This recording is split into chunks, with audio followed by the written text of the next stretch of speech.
They control everybody. They've converted every company to their paymasters. They do practically nothing, yet people are paying them heavily. Am I not vindicated? Are you not beginning to talk like somebody who actually passed through professors? Cardinal Crusade or whatever thing they call themselves, as far as I'm concerned, is a busybody. And we have to, treat them as a corporate entity that is driven by law and due process. You understand what I'm saying? I really do. Yes, Amanda, what is it? Excuse me, sir, there is a girl I must. Who is she? She said her name is Alice. Alice. I don't know anyone called Alice, but send her in. Excuse me. Maybe I should step out so you could have time to chat with this Alice girl. Well, just be careful, the stairs are low. And you never can tell. Do you actually think that this company is one of those useless companies that one girl can come in and ruin? She could be one of those Jezebels that could run down this company. Benson, please go. Good day, sir. Good day. Good day, sir. Yes, good afternoon. Please, are you the boss of this big company? When wonderful people like you say something good about this company, my head grows bigger. Are you the boss, sir? No, I am not the boss. I am actually the general manager. The guy that just left here is Benson. He is the one in charge of domestic operations. If I must tell you, this company doesn't belong to any one man. It belongs to some shareholders and they appoint managers to run the place. I understand that Agrippa Investment Limited actually merged with another company called Devcon Transvanity Limited to become A&D Incorporated. Who are you? Didn't you see the sign outside the gate there that we don't want journalists inside this compound? No, sir. I'm not a journalist. Then who are you? And why are you asking me technical questions? The merging of Agrippa and Devcon actually led to the vibrant company we now have here, A&D Incorporated. Do you know what? Level up to me. Do you want a job, please? Do you have a job? Well, presently I don't have any job, but if you are here to get a job, I can create a job for you. Forget about the qualification because you are qualified. How are you sure I'm qualified? Why? What are you talking about?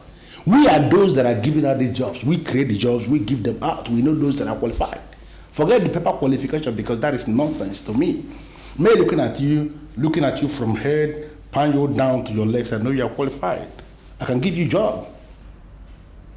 Well, I must say I'm honored. I came here to make inquiries about Agrippa, and here I am getting the job. Thank you. Do you know what?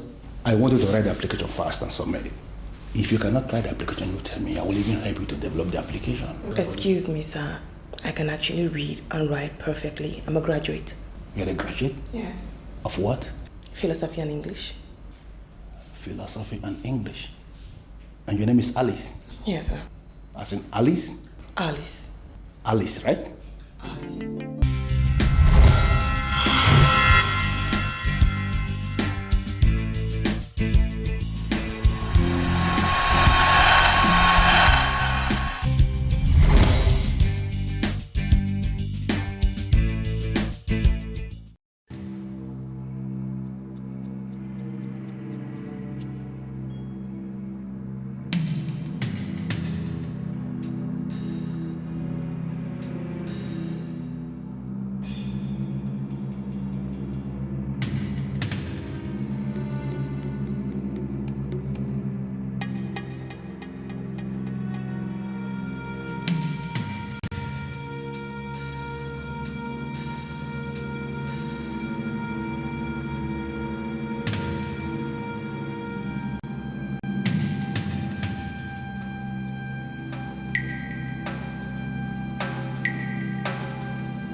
because I bought gas from a mobile gas station.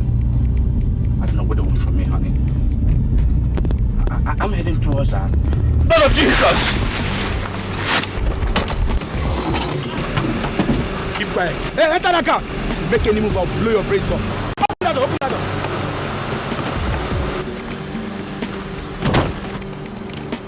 Whoa! I move this car.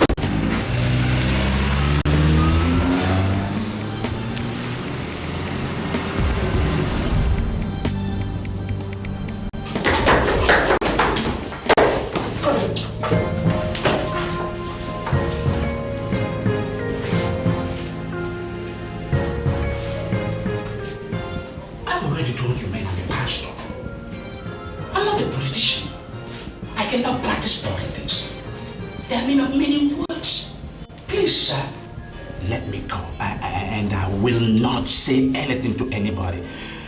I didn't hear anything. I didn't see anything, sir. Are you under any illusion that we arrested you by mistake? Huh? We know who you are. Pastor Timothy of Omega Dynamic Word Assembly. We know who you are.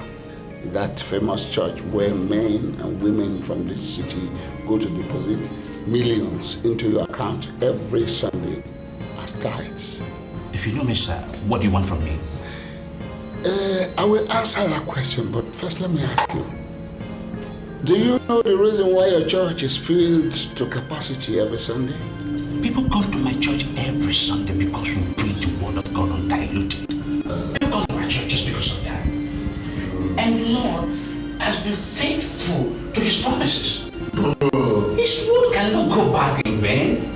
Bullshit. Arrant nonsense. What the hell do you preach more than every other pastor in this town? Tell me the truth. You tell me. Huh? Your church is filled to capacity every Sunday because we let it do so. Do you understand me? I'm sorry, sir, I don't understand. You don't understand? All right, I'll make you understand. As from next week, you're required to pay a monthly tax of 5 million naira into this account. The tax is perpetual, and if you default at any time, your church will be reduced to rubbles, and maybe your body will be found in the rubble. Who knows? If you're unlucky. If you're lucky, you may have taken to your heels. I'm sorry, sir, but who are you? I'm Bruno. They call me Sir Bruno. I'm the Lord of Cardinal Crusade. I'm the owner of this town. We have monopoly over the instruments of violence. Maurice.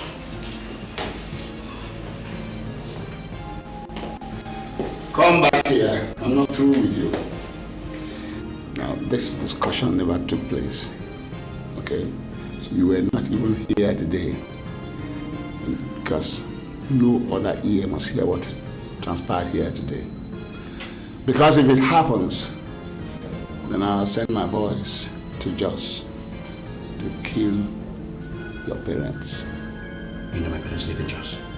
Not only your parents.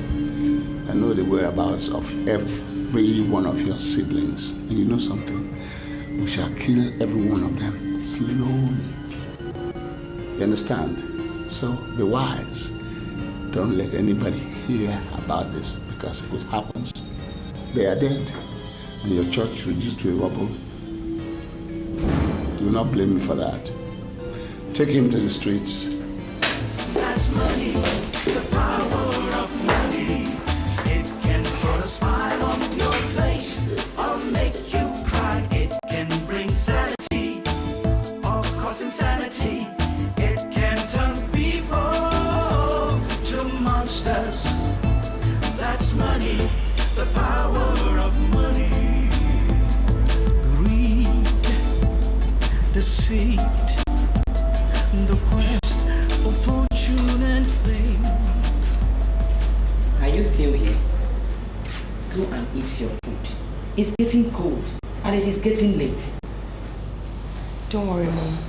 I'll eat. That is what you will say every other night. At the end, you will not eat your dinner. My dear, you are not helping yourself. I understand that people are mindful of what and when they eat these days. But you don't have to starve yourself to death. Go and eat your dinner. I have asked you severally, and you have consistently turned me down.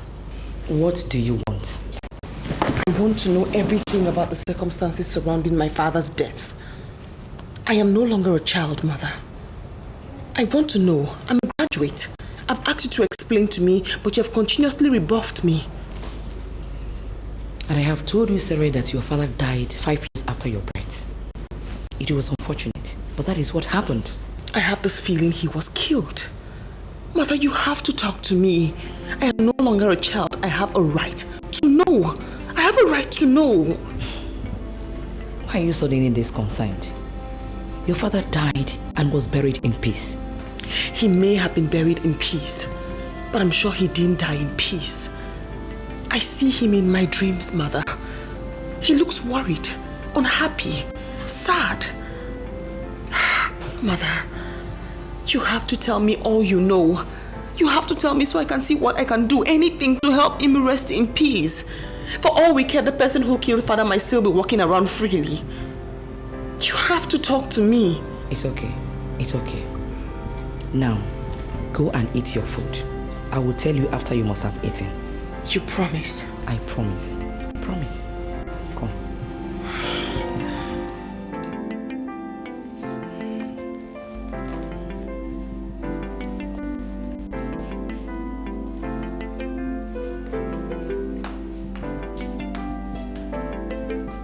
Can turn people to monsters. That's money, the power of money. Do you think Pastor Timothy is going to pay the money?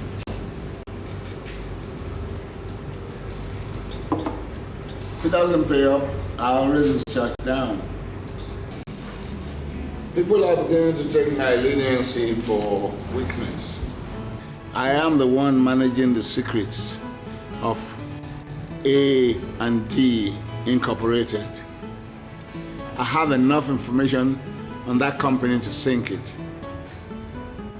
Why they are beginning to play pranks with me, I don't understand.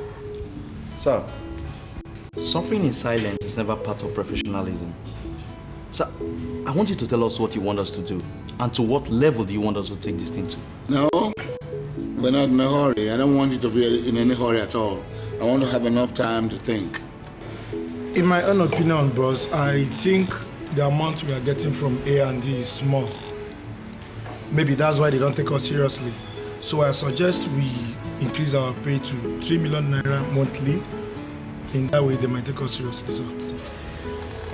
I have informed them that from now on, it'll be 4 million naira every month. And they have not responded yet. So I think a hit should be the next option. So we should all wait for that hit. All right, because that's what it requires now.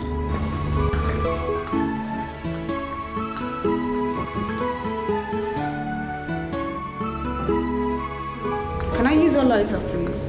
And who the hell are you? I'm Frances.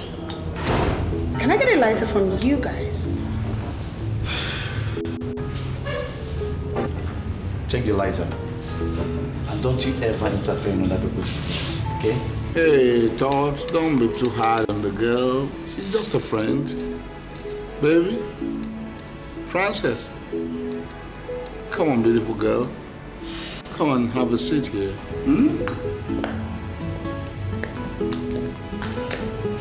Oh, she looks good. Come on, sit down. And tell me why you're here.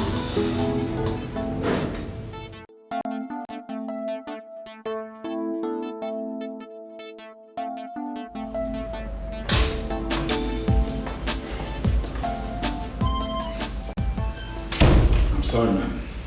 You see your life? If not because I respect you, I would have gone. You gave me an appointment. Wait for me until 10. And then you turned your phone off. Look at the time. 11:30 in the night. and you're walking in here. I'm very sorry. Some other things kept me really busy. Really, I'm sorry. Okay. May I know the reason why you asked me to wait here? You see, I really don't like the way you are treating this man from Cardinal Crusade. I can't believe this. Are you telling me that the reason why you asked me to wait here is for us to begin to discuss Cardinal Crusade? Is that what you're talking about? San Bruno is a very dangerous man. He's a radical. Other people working for him understand one language: destruction. I don't want us to ignite their anger. Have you finished? What do you mean by that? You don't know? Have you managed to pick up a calculator and see the percentage? Somebody you are paying 1 million naira every month suddenly is asking you to pay 4 million naira. And you are telling me that I have to stay here and discuss that? You told me to wait here, that you want us to discuss something. And I was thinking it's something that has got to do with the welfare of this company. And you're talking of Cardinal Crusade? Why are you doing this?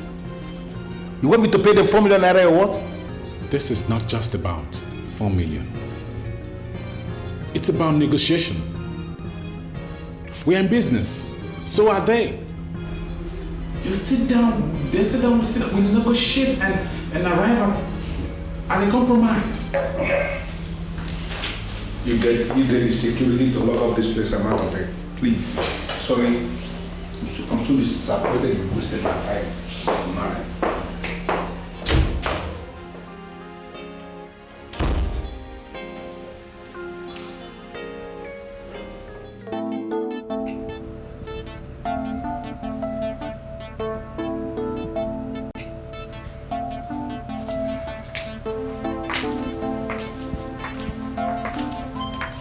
Are you still lying down?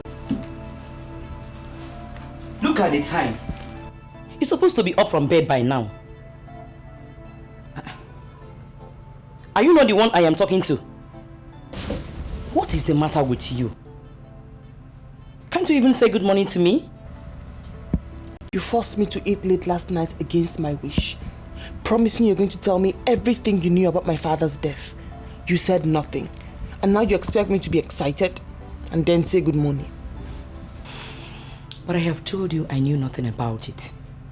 Your father died and was buried. That is all I know.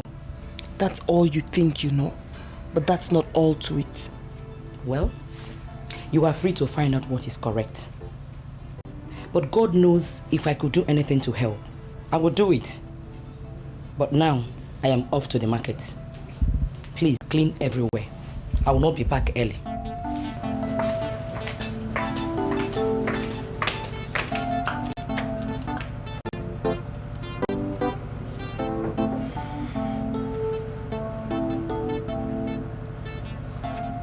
Sorry, honey, but I have the reason to believe that you're hiding something from me. There's a difference between a man that is hiding something and a man that is not willing to speak. I am fine. But ever since you came back yesterday, you've been behaving awkwardly. Tell me, is there anything going on? I am your wife.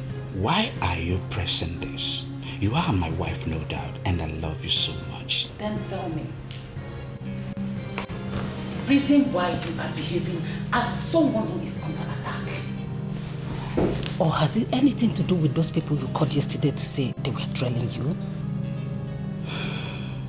I had a rough encounter with some men that are suspected to be part of the mafias in the city.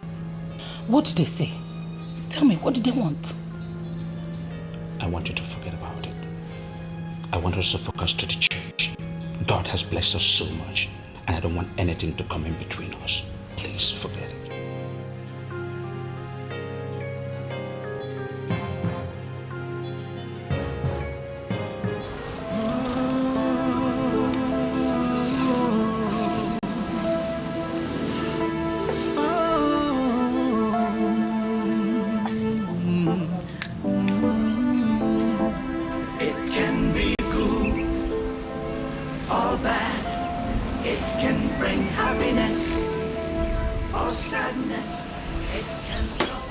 sent for me. Yes. Go and sit down, I'm coming.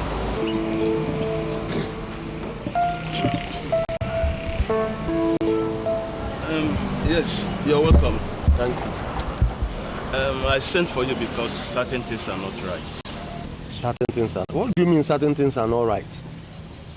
The country itself is not moving well. Nothing is right. So I don't understand certain things are not all right. I'm not talking about the country. I'm talking about our family, the family of you and I. The family of you and I? Yes. I don't understand. Did you hear anything? Alice came here yesterday. She asked me some thought-provoking questions. When she left, I was asking myself some questions. And many things do not gel. Gilbert, you're still speaking in parables. Alice wanted me to explain everything I know about her father's death. In fact, she was of the opinion that her father was killed. Richard that died years ago. What do you intend to achieve by opening up a case that has been resolved years ago? I'm not opening any case. I told you that Alice visited me yesterday to inform me that she wants to open up a case. That, according to her, Richard appeared to her several times, urging her to find his killers. Richard appeared to her? Yes. In fact, you guys are kidding. Nobody is kidding. The problem with you is that you never take things seriously. And that is not the character of a real man. Huh? I never take things seriously? Yes. I never take things seriously, eh? What do you want me to take seriously here? Eh? Richard that died many years ago, you are now telling me that he's appearing somewhere. Listen, let me tell you, Gilbert. I am not ready to sit down here with you and listen to all this rubbish or cock and bull stories. If you don't have something to tell me, I'm going. You are not going anywhere. Meaning, you will stop me? No. But you must sit down so that we could resolve this matter. See, it could be our brother was killed. It could be our brother who is frustrating our efforts. Look at you. 44 years you are not yet married. Look at my workshop. I found it difficult to pay my bills. The spirit of our brother maybe is against us because we've done nothing, absolutely nothing, to find or punish his killers. Can't you just think? What is there to think? Gilbert, tell me, what is there to think? Listen, let me tell you something. That I am not married today is my business. Yes, it is personal. It is very, very personal. It has nothing to do with spirit or ghost. Let me tell you something. That you can no longer foot your bills, this, that, or whatever, is because of the economic state in this country. It is not because of spirit or ghost. So don't even go there. I want to go and do something, attend to some business. Maybe we talk about all these things some other time. Eh? I'm going.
What am I seeing? My mother never saw these documents. Could it be?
been going to? We've walked almost 75 minutes without seeing anybody. What kind of people will do business in this kind of place? My friend, be a man and follow me with faith. We will soon meet the men. Oh, brother. Will you still give me the money you promised? But you have not told me what you want to do with the money. Okay. I'll set up a business. As soon as I do that, I'll get married. Listen, I will not only give you the money, I will open ways for you. I will make sure that you grow beyond your imagination. In fact, I will change your name to Success because you will grow from one success to the other. Believe me, I'm going to do it. Hey, brother, thank you.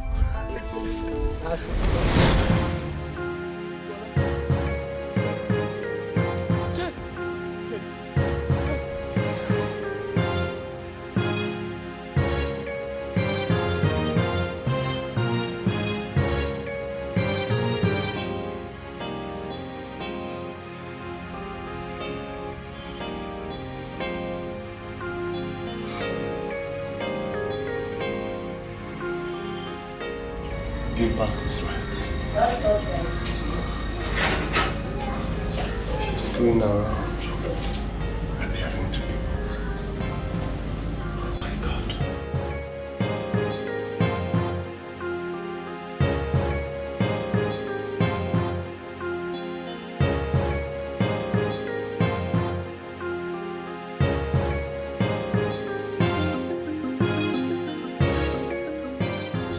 Gilbert.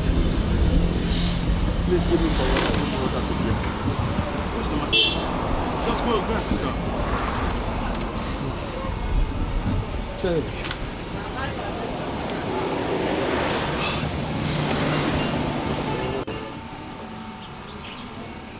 Oh. What happened? Where are you coming from? From my house. What happened? Where then are you running? I saw Richard. In fact, I have seen what you say Alice sees. There is trouble. Hey, what do you mean? I was coming back from the business I told you earlier today. And I went straight home to take rest. I now slept up and dreamt. I saw Richard took me to a lonely path where he disappeared and exposed me to an ancient warrior who wanted to kill me. I woke up. It was a dream. My brother, I have never witnessed this kind of dream since I was born. This is serious. Nightmares normally come in the night. To see nightmare in the daytime is something really serious. That is why I ran straight here. I don't want to witness this kind of dream again. Have you seen what I'm saying? Alice must not be ignored. Yes, Gilbert, I have seen it.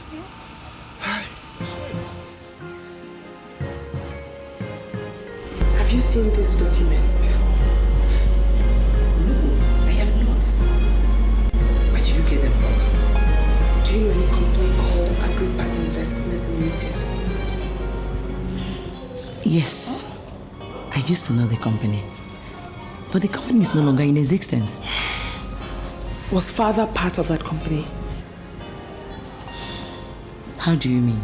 I mean, did father have any business relationship whatsoever with that company?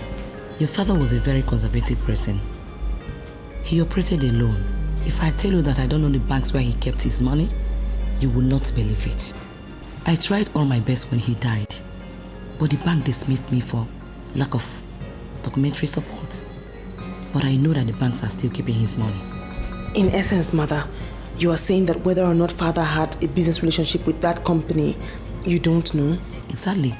I don't know. What did you see in the paper? I'll tell you later. Mother, do you know who owns Agrippa Investment Limited? My dear, you asked too many questions. Agrippa Investment was a big company. It was too big to be owned by one person. Besides, the company has died. That's all you know? That is all I know. I want to trace the owner of Agrippa Investment Limited. My dear, Where will you start from? To trace a company that died more than 10 years ago? Why are you searching for the company? What?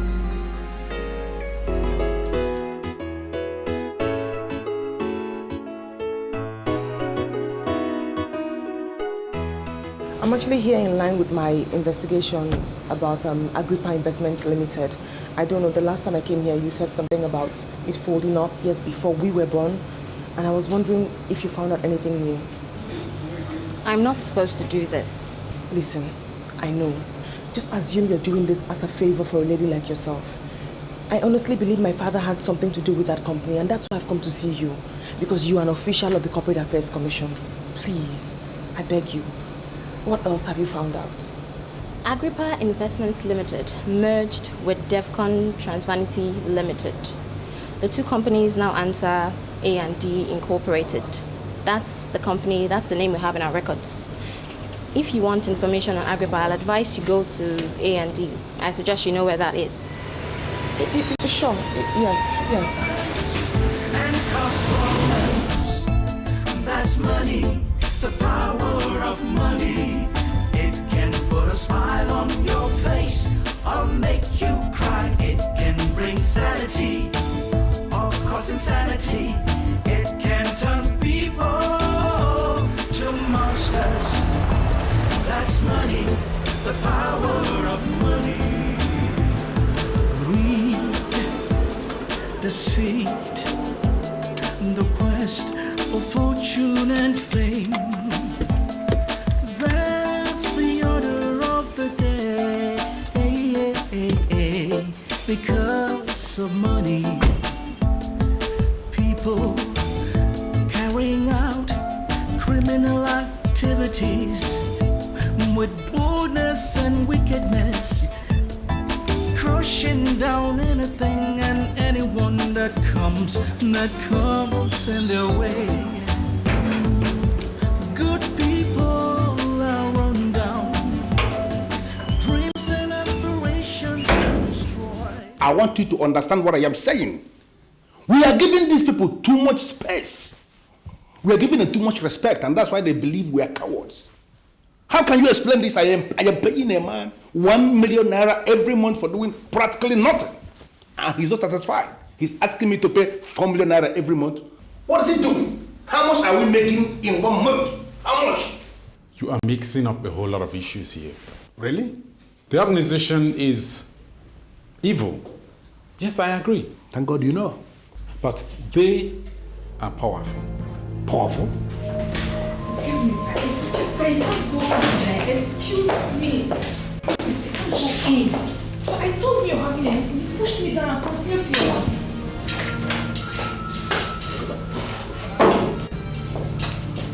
What are you doing in my office?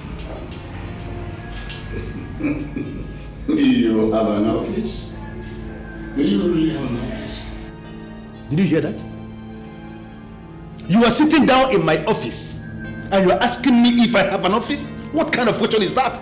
See, I could have sent my boys to come and see you, but I had to come myself. You know why? To make you understand the urgency of it. There is nothing urgent around here.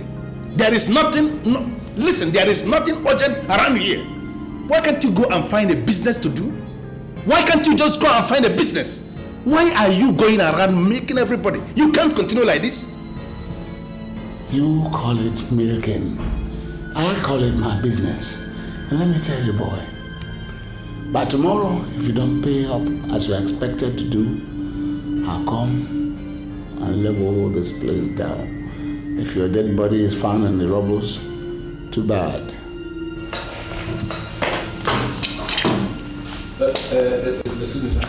Excuse me.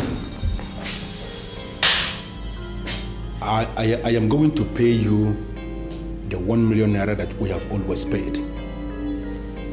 I'm not going to pay the 4 million naira. Oh, I shouldn't go and look for another business? As you advised? Now listen, my boy. You pay the 4 million naira, okay? As you were told. Because if you don't do exactly as you were told, Whatever happens to you will be your responsibility.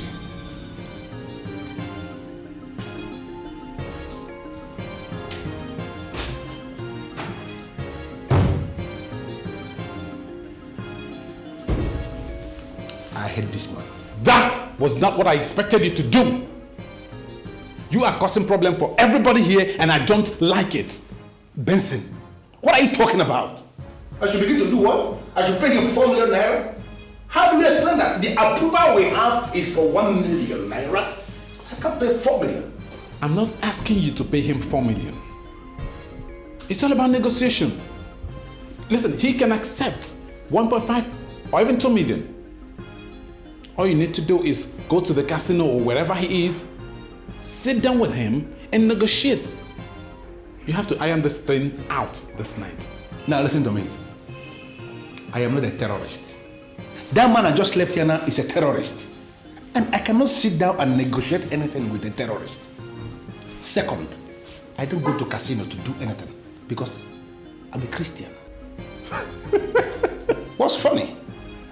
I know you're a Christian. I am a Christian. That man that just left here, he's a Christian. And whoever owns the casino is also a Christian. We are Christians. Listen, I am not asking you to go to the casino and fool around. What I'm asking you to do is business negotiation. That's what I'm talking about. By the weekend and the colors, oh, because of the love of money, it can be good or bad. It can bring happiness or sadness. It can solve problems and cause problems. That's money, the power of money. We cannot dismiss Alice as a child. She's free to develop a mind of her own. And a lot of things point to the fact that she may be right that if Richards was killed. I don't understand. Ethelbert, who takes nothing serious, was shocked to the marrow some days back. Ethelbert? Yes. What happened? Richard appeared to him in a broad dream with an ancient warrior that would have killed him. When he woke up, he found out he was dreaming. He ran to my workshop to confirm that Alice may have seen one of few things. This is unbelievable. How come he has appeared to everybody and he has never appeared to me? He has also never appeared to me. But as a man, I now know that a lot of things are not right in the family. How do you mean? Before the death of your husband, Richard, our family was a promising family. There was progress everywhere. But since he died, it appears like if there is a cloak covering everybody. My business is no more flourishing. Look at Ethelbert. As old as he is, he's not married. And he's not thinking about that. Coming to that one, Ethelbert is thinking about marriage. He told you that? He wants to marry me. He has proposed to me even more than 10 times. You are not serious. I am serious, and I don't know what gives him the impression that I would like to marry him. Good evening, Uncle. Oh, my dear, how are you? Fine. Mommy, good evening. My baby. You're back. Yes. Thank God you're here, Uncle. I was actually thinking of coming to your workshop. I needed to discuss some things with you. Ah. Is there anything the matter?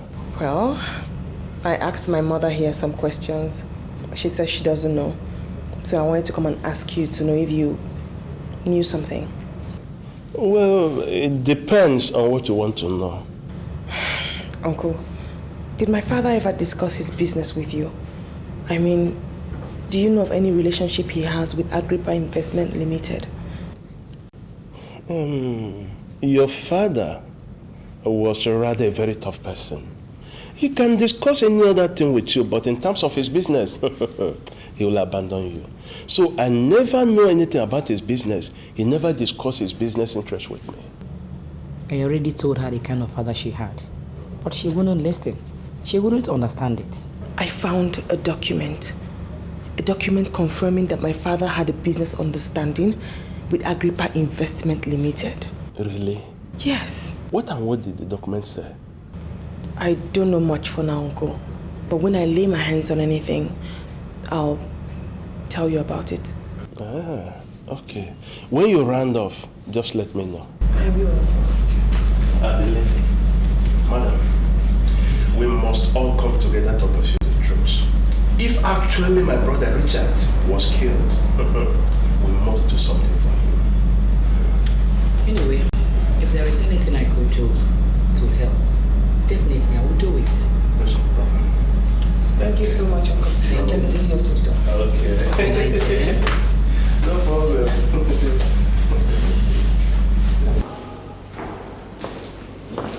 Hello, please, I am wondering if you could be of help to me. Depends on the kind of help you're asking.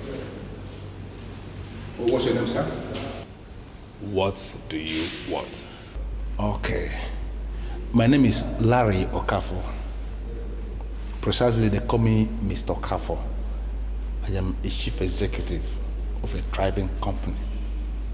Naturally, I shouldn't be in this kind of place. Then why are you here? I am looking for a man called Sir Bruno. I called him on the phone and he said he's within this environment, that I should ask around, and I met you and I'm asking you, where do I see him? Go to the VIP bar there. He's right there with his men. You have to be very careful.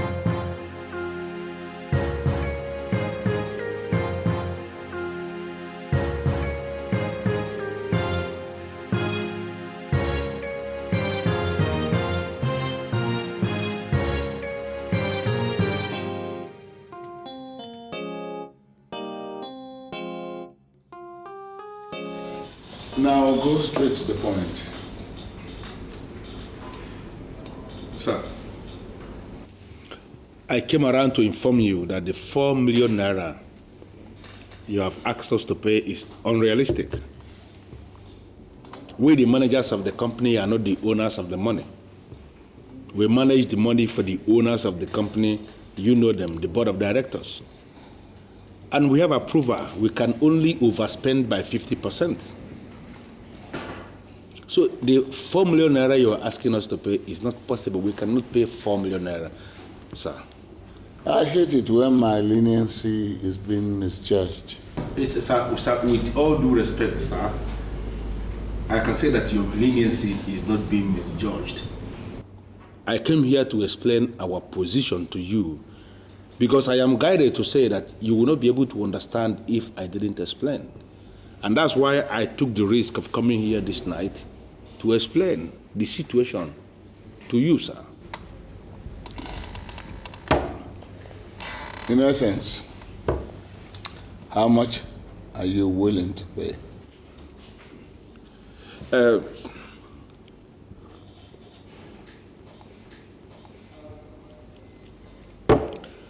Sir, in line with the approval I have, I can pay you $1.5 million. $1.5 million. I'm a professional, and so I understand others. Thank you. I will take 2 million naira from you last, and the payment will be on Monday. If you fail, I will carry out my plans. Sir, there will be no need for you to carry out the said plans. Because what you are asking me to do is going to be very hard. For me to pay you anything above 50%, I have to get approval from the board. And this approval takes time to come, sir. I think you can understand this. All right. Okay. Pay the 1.5 now. And I'll give you 2 months to get your so-called approval. If you fail to do so, don't blame me. Thank you very much, sir. I am impressed. At least the meeting has managed to yield something tangible.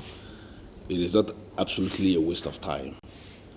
2 months is enough time for me to get the approval that I need to pay you what you want. Thank you very much, sir. think I have to be on my way now. Let me see you off to the car. No need. I know where my car is. You can't walk here alone. Some cancer will just fix on you. So let me see you off to the car.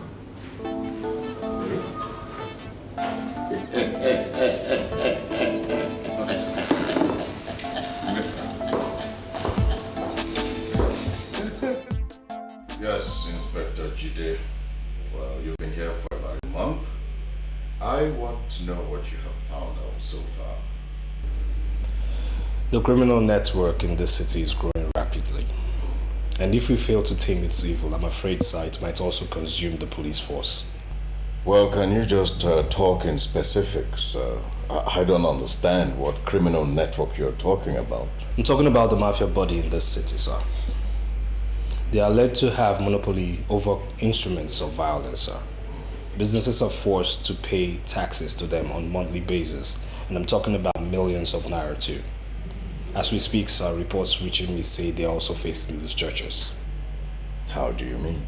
A certain Pastor Timothy was approached. In fact, he was kidnapped, and he was placed on a monthly task of 5 million naira. Else, they will reduce his church to dust. I mean, that's, blow up the church or something? Exactly what they told the pastor, sir.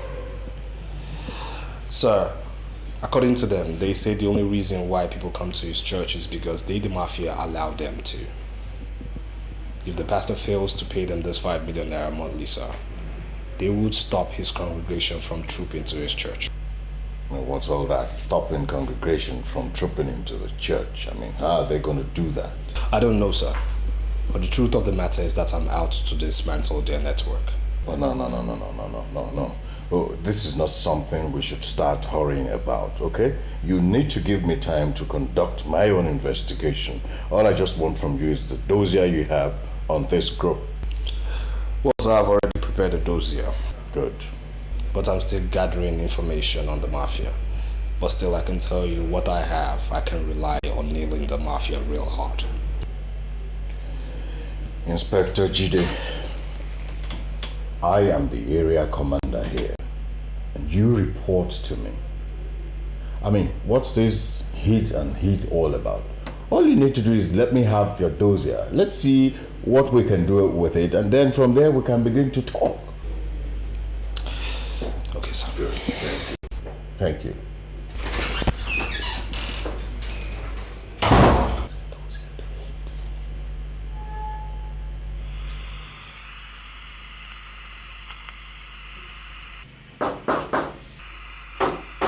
Yes, come in.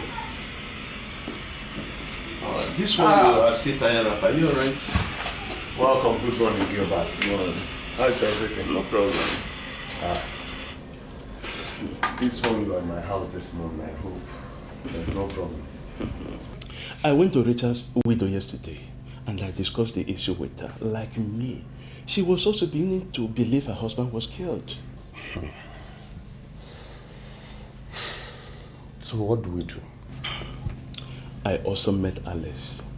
She asked me if I know anything concerning business understanding Richard had with Agrippa Investment Limited. Well, Agrippa as a company has been expunged from the lexicon of companies. I know. But do you know if Richard had any business understanding with them? You were closer to Richard than myself. And if you don't have knowledge of business understanding, I don't know. Anyway, Alice is coming to my workshop later today. She says she found a document that suggests Richard had a business link with them. Document? Yeah. I don't know about that. One more thing, Ethelbert. Why would you make marriage proposals to Alice's mother without mentioning it to me? Why? Gilbert, she told you so. Of course. How else will I know if she didn't tell me? Has she accepted the proposal? Oh, you have not answered my question. What are you asking? Why would you make that kind of proposals without my knowledge? Why? How is it your business? It's my business. And what does that mean? Gilbert, listen, let me tell you something. That woman might not be young. She might not be extremely beautiful, but I tell you something. She is the only woman that possesses all I needed for a wife. She's good, she's cute. Could you imagine? Since her husband died, she has remained calm.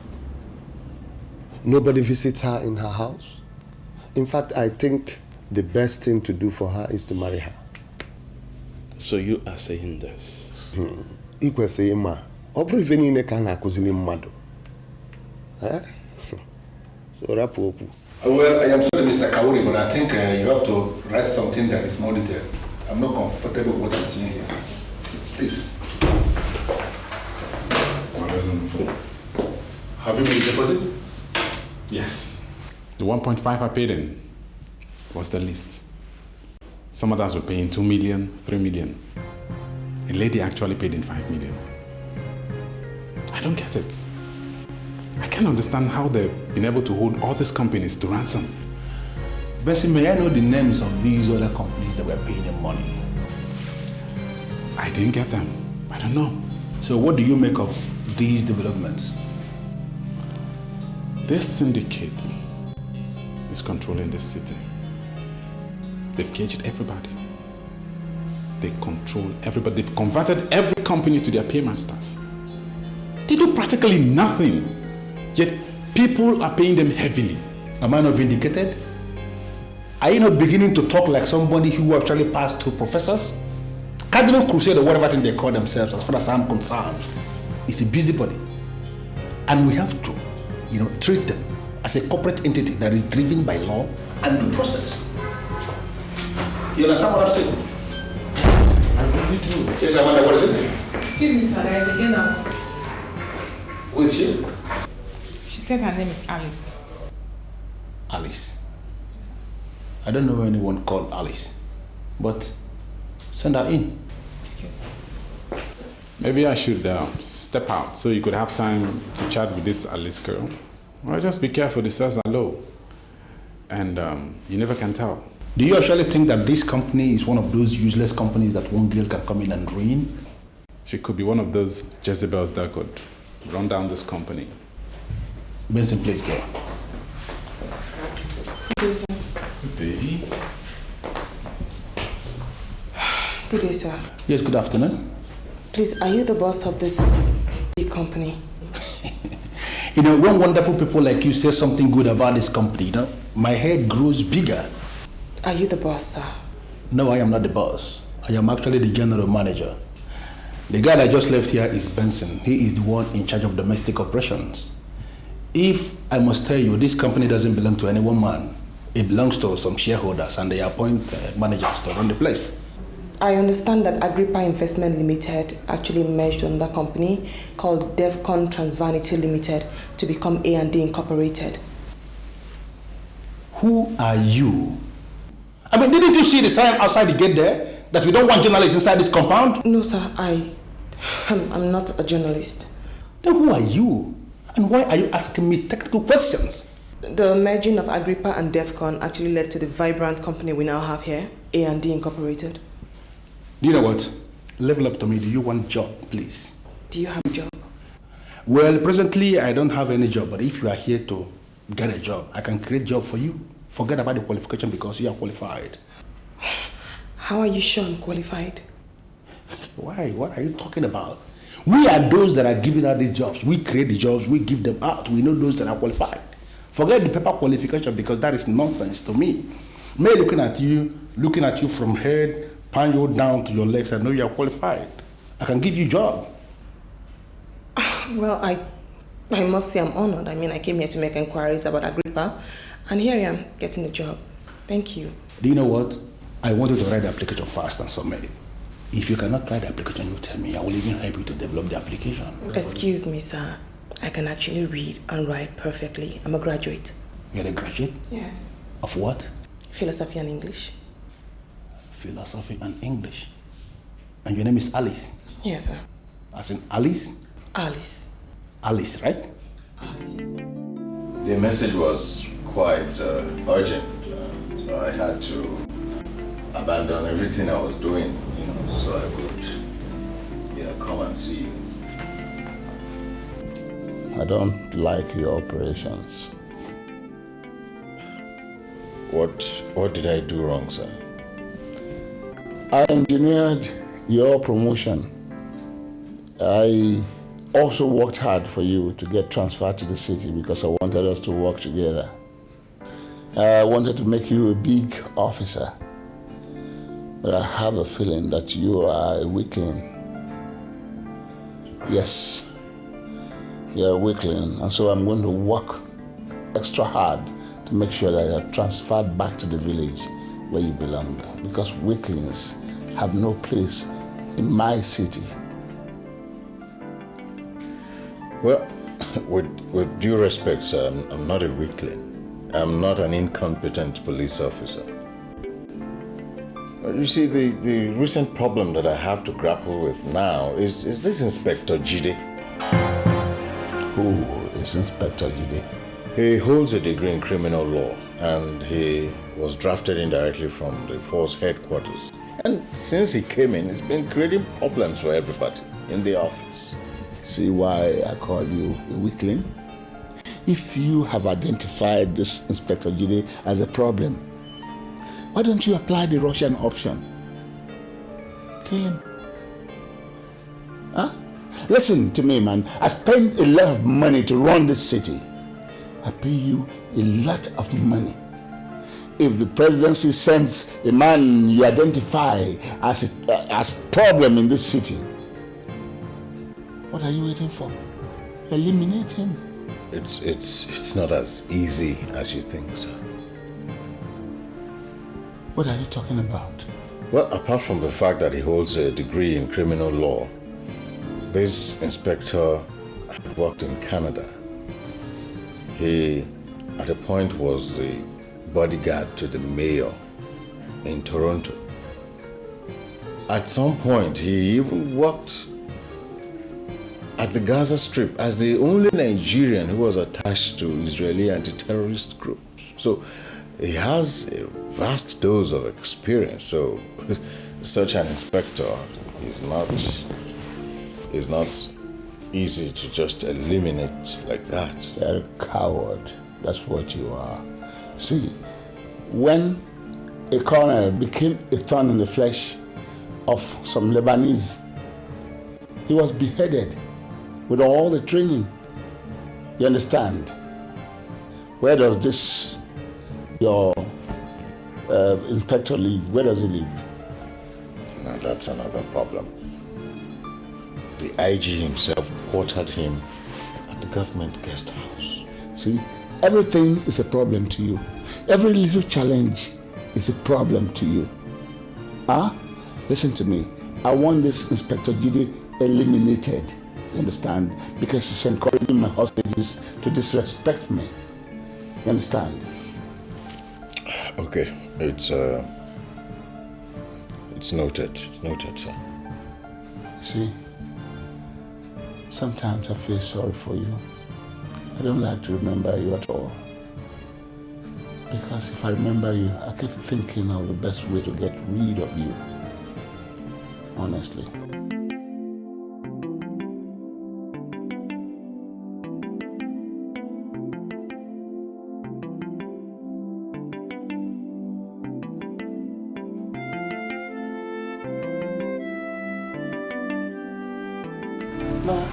Are you writing another examination? No, I'm not. Go and have your dinner. I will eat more.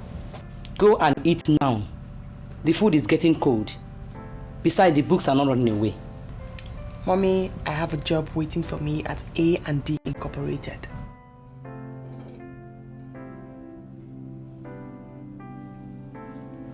What did you say? I went to the general manager. I wanted to ask questions, and then he offered me a job.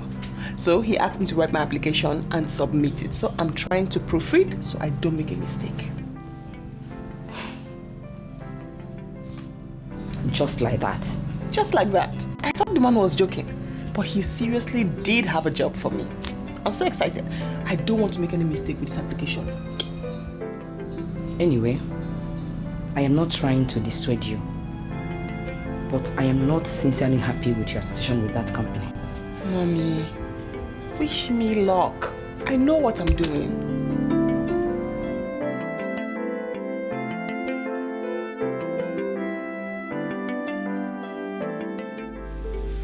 Yes, Zainab. What do you want?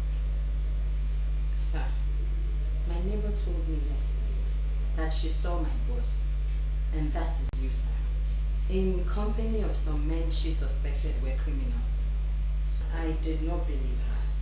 I actually was defending you. But when she was done describing you, I was convinced that she must have seen you. Zainab, can you just speak in plain language? What's this meeting about? Sir, the lady said something that shows she has lost interest in the police force. And as an officer, I was wicked. Zainab, I mean, is it because I condescended to your level? Because I laugh with you. I crack jokes with you. I laugh with you. That you have the impetus to walk into my office and talk to me, suggesting insubordination? I'm very sorry, sir. But the conclusion you were drawing on me is not fair. The masses are living on the grace of God, sir. And all I wanted us to do is give them hope as police officers that we are, with our conduct. Zainab, get out of my office. Yes, sir. No, come back here, come. If I ever hear this outside this office, I will not just break your hands in this force, I will break them where?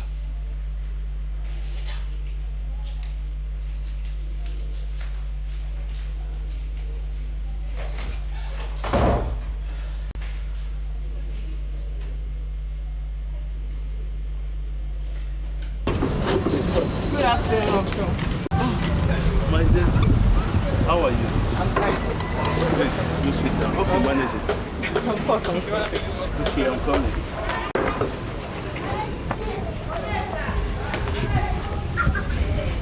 You're welcome. Uncle, how is work?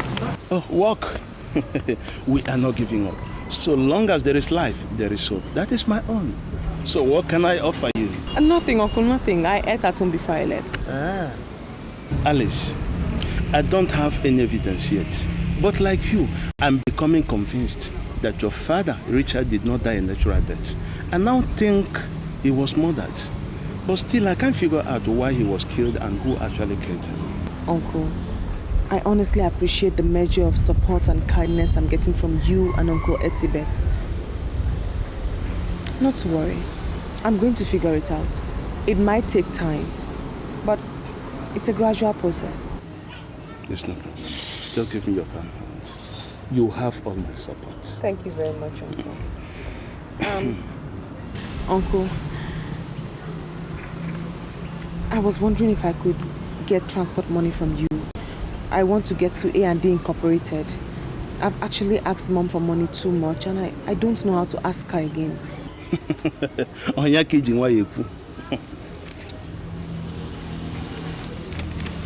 Would this be enough? Uncle, it's more than enough. Thank you. Oh, don't mention. Alice, if I may ask, what are you going to do at A&T Incorporated? Because that company has a link with the mafia. What are you going there to do? The general manager actually offered me a job. In fact, I'm going to submit my application. The general manager offered you a job? Yes. That's strange. Huh? You must be very, very careful, my dear. I'm very careful, Uncle. I'm very careful. Honestly, you have saved me. I'd already made up my mind that if I don't meet you here, I'll just trek to the company. But now... I can't do anything to make sure that I keep you going. Thank you very much. I should leave now. Okay.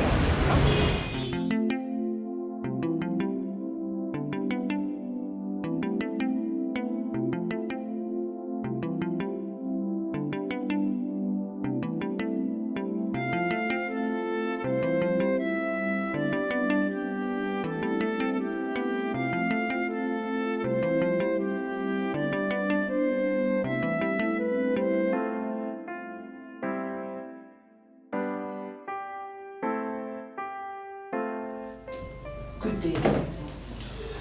Yes, good day. What can I do for you? Sir, can I shut the door? I want to speak with you. Shut the door. And why would you want to do that? Sir, I want to speak privately with you. All right, go ahead, shut the door.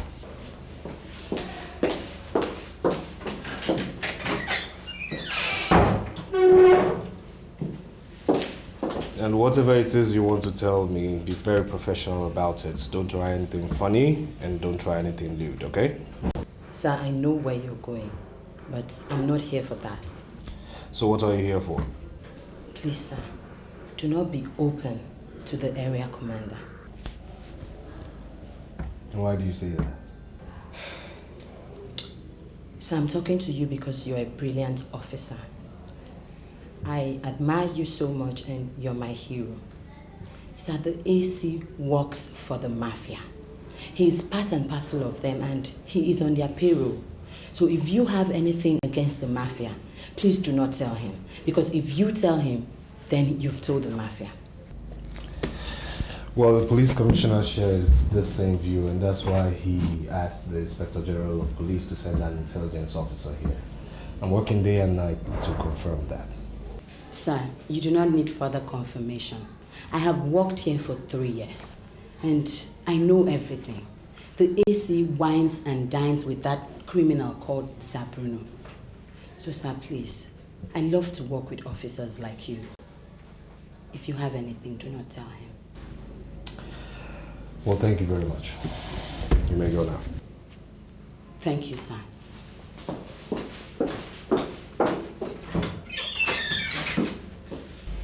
Yes, George, I'm going to bank on your intelligence to handle this. I'm quite busy in the office.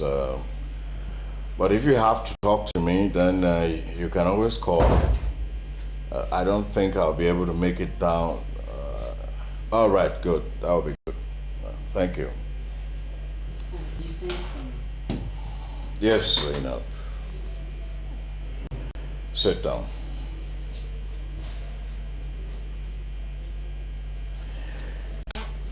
Zainab, what do you think about me? I'm sorry, sir. I don't understand. Okay. Now, when you look at me, what goes through your mind? That you're a very intelligent officer, and that's why you're the area commander. Thank you. Thank you very much. You know this friend of yours who told you that she saw me in company with criminals? I want to know her name. Linda, sir. Oh. But she has traveled to Dubai. All right. When she comes back, you tell her I'd like to see her. Yes, sir. But I hope you do not have any problem with what she said.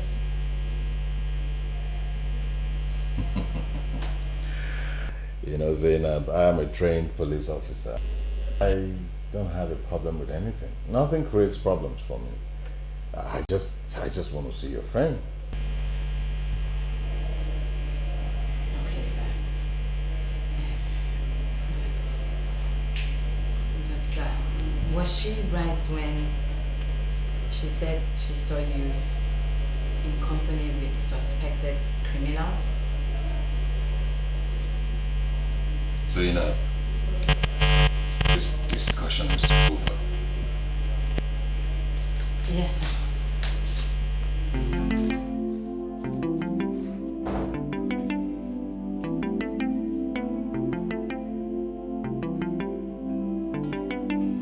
When will you start constructing all this furniture you've been drawing? Every time you keep on drawing and drawing, but you never construct any. Okay, I didn't call you for us to talk about furniture.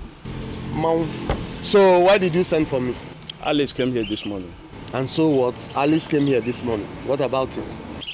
She said she met with the general manager of A&D. He offered her a job. She has gone to submit the application. You see what I mean? She went to submit an application for a job that has already been given to her. I suspect that manager is up to something. Listen, let me tell you. Please, warn her and advise her to mind the way she deals with men. Because if not that Alice is my niece, I would have married her. Ethel, do you know you are becoming a jester? First, you want to marry her mother, and you want to marry her too. See, I have money, ego, but there is no good wife. Ladies, here and there, but no one is good enough to be a wife. How will you define good? Define good? Yes. You have fitting under the cloak of looking for good for 40 years. Your situation is becoming an embarrassment to the family. They are welcome. Don't insult me. I am sorry if you take it as an insult. But I only call you for you to go to A&D company and know how Alice is faring. See what I'm saying? I should go to the company and know how Alice is faring. See, that girl, Alice, is a big girl. And besides, she's a graduate. She can always take care of herself. Okay? Do not send this kind of message to me again. Ethel, Richard will do that for you. Why can't you do it for his own daughter too? Now I see. This is a deliberate attempt to get me angry. But I won't fall for it.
Guess what?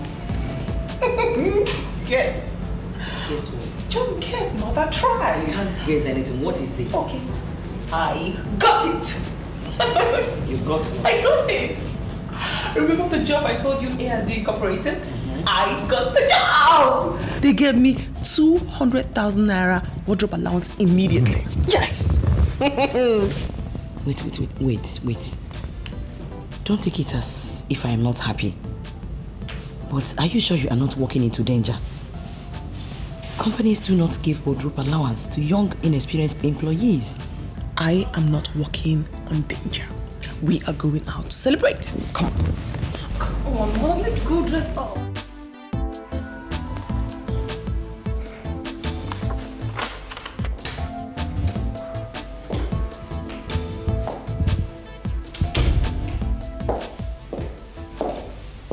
So you called me?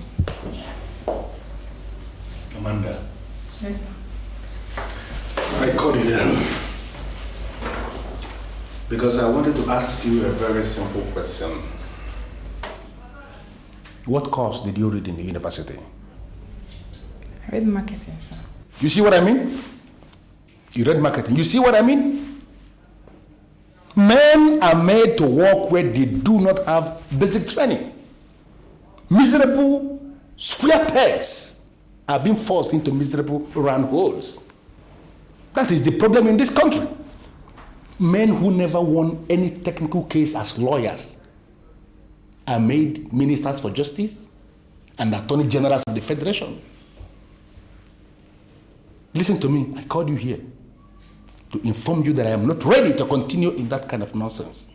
Sir, I don't understand. I am doing well as an office secretary. That's not the point. Can you show me one single certificate you have on secretarial studies? Just one certificate? No, sir. Right. You have been transferred to the marketing department. That is where you are qualified to be, and this transfer is with immediate effect. But don't give me any bets. Mr. Kaure, the head of the marketing department, has been briefed, and he's waiting for you to resume there as a marketing officer. And Amanda, I want to wish you success in your future endeavors.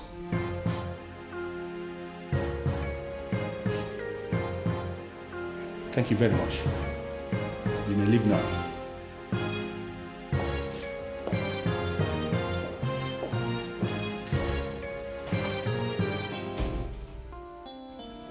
There is always a time when nonsense must end. Yes, Inspector. I asked for a dossier on the activities of this mafia. I mean, I haven't seen it. Why haven't you given me that dossier? So I want the information you inherited on the activities of the mafia. You gathered and developed yourself. I want to gather your information and mine to produce an authentic dossier, sir. Well, I didn't inherit any dossier or information, and I didn't prepare any one by myself. Then there's something fundamentally wrong with the policing in this city. What are you talking about? Serious criminals operate in this city illegally. They become so powerful that churches and businesses fear them. They eliminate people anyhow. And the police in this city, both past and present, do not have any information on their activities. Sir, that is a dent to the image of the police force. And that is why I said there's something fundamentally wrong with the policing in this city. So, are you putting the blame on my office? So your office is saddled with the responsibility of policing this city. And if that job is not diligently done, then, sir, I blame it on your office. You have no right to insult me. You're only an inspector. I am not insulting you, sir. But I say your office hasn't been fair to the masses of the city. They look up to the police for protection. And in a situation whereby the masses feel that the police are part of the mafia, then that is one ugly, embarrassing situation that needs addressing, sir. You know what I want you to do? I want that dossier prepared and given to me immediately. So I am not presenting my dossier until I have the information you have on the mafia. And if you say you don't have any information, then I don't have any information for you as well. Do you realize that I'm your boss?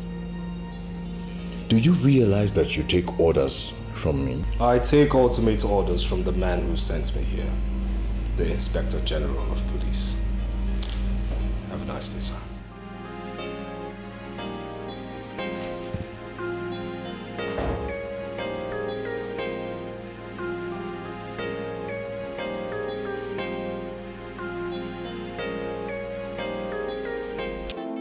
A lot of security officials have been watching what's been going on very carefully, and I'll tell you why. The Pakistani government for months now, quite aggressively, has been trying to go. What's the matter with you?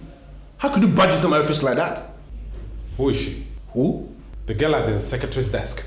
Who is she? Oh, Alice. Alice is my new secretary, and she's doing wonders already. You employed a new secretary? What happened to Amanda? You fired her? Sit down. No, how can I fire Amanda? Now, how can I? Now, you listen to me. I transferred Amanda to the marketing department. I realized that Amanda read marketing. And leaving her here to work as office secretary is doing disservice to her. So I came to the conclusion that sending her to the marketing department is the best thing we can do. And that's what I did. She's now working in the marketing department. And what do you know about the new girl? She started work only this morning. And I think I have to know her with time. You know nothing about her? And you employed her as a secretary in this office? Benson, if we have to employ only those we know, now you tell me, who will employ those we don't know? See, I don't bother myself with things like that. But you've got to understand that this company is unlike others. We can't just employ anybody we see. Benson, listen to me. You don't have to entertain any fear. That girl is working for me. She is answerable to me. Okay? This is about appearance, right? Listen, you cannot trust appearance. There's a difference between appearance and reality. Why are you like this, Benson? I mean, why are you like this? Must you bring philosophy into every single thing? Appearance and reality. Indeed. Very simple thing that has got to do with the secretary working in the office. Please listen to me, Benson. I employed her to work here as a secretary, and I am impressed with what I'm seeing. Please. Thank you. Amanda, just look at you. I have this feeling that you will never grow old. 15 years after graduation, and you are still looking like an undergraduate. But, you know, my father had this same feelings about you. You know, before he died and I took over his shares of the company. Yeah, the glory goes to God. He has been really, really wonderful to me. Let's get straight to the point. Your call was urgent and you sounded frantic. What's the matter? Sir, the GM has removed me from my office. You know, and I came here because I want you to do something about it. If your father were to be alive, he would do something about it. So please, I want you to do something about it. But his briefs were decisive. I mean, he has the power to hire whoever he thinks will be beneficial to the company. But he has no power to sack anybody that we have approved. He did not fire me. He gave me another. But I don't like the job. I just don't like it. What job did he give you? He transferred me to the marketing department. I don't like that. Why? I have a personal problem with the head of marketing department. I won't be comfortable working under him. Did the GM give you any reasons why he sent you to the marketing department? Yeah, he said I read marketing. I mean, that's all. As an office secretary, I was doing very well. And I think I like the job. If he transferred you to the marketing department because you read marketing, then he's in order. He has not exceeded his powers. You see, I don't want to be seen in interfering with the day-to-day running of the company. You know, most managers feel disgusted when business owners interfere in their day-to-day running of the business. He has not cut your salaries, has he? No. Okay. I think you have to take the job. The GM runs the company, and he has reasons for doing what he did. So you don't get it. The head of marketing department is a habitual philanderer. I mean, he's just an unrepentant humanizer. Trust me, he will make me uncomfortable there. As an office secretary, he used all the tricks to take me to bed.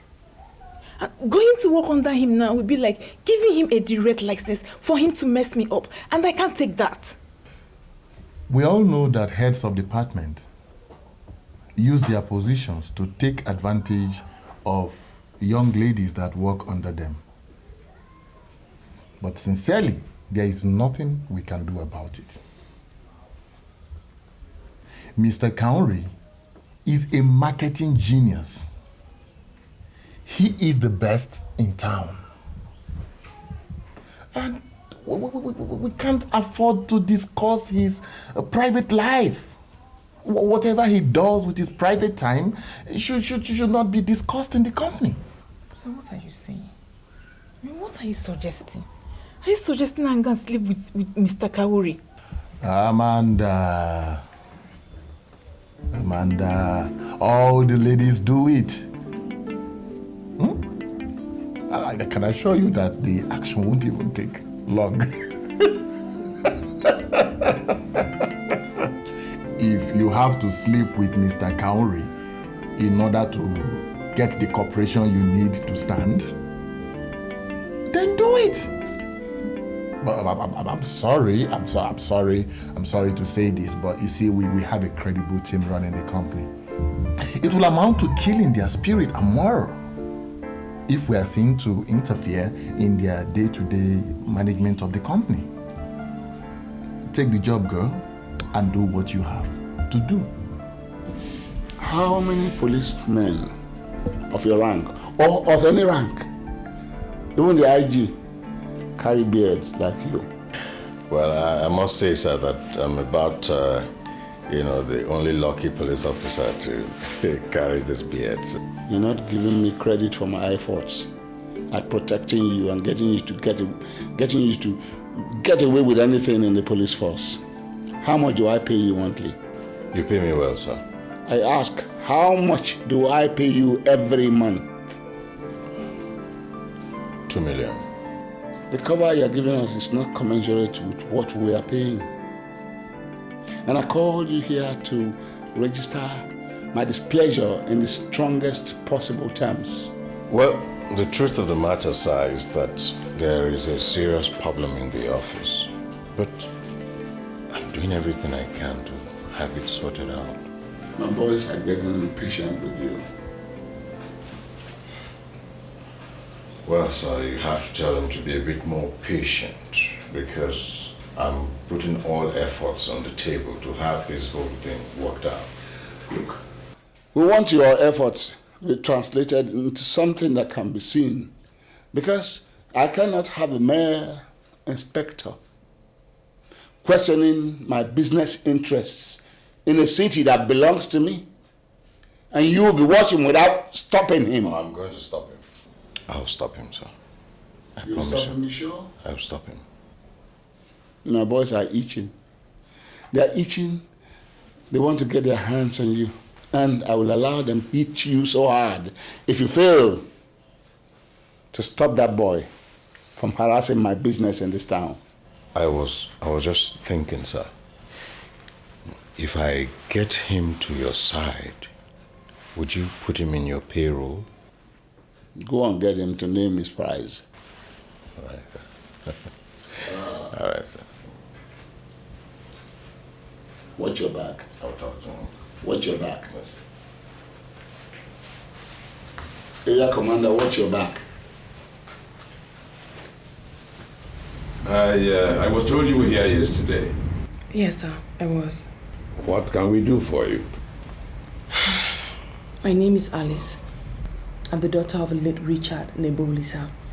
I was actually searching through my father's belongings, and I saw a letter sent to him by your chambers, informing him of your withdrawal of service and advising him to seek counsel in another law firm. Well, sir, I came here yesterday. I saw lots of lawyers, but I personally wanted to speak with you. I wanted to personally ask you if you did sign the letter. I would like to see the letter if you have it there. Yes, I do.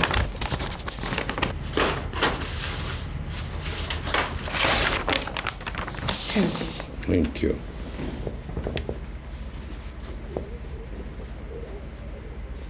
Yes, I signed this letter. And I remember the events that culminated in our decision to withdraw our services. Can you please let me into these events?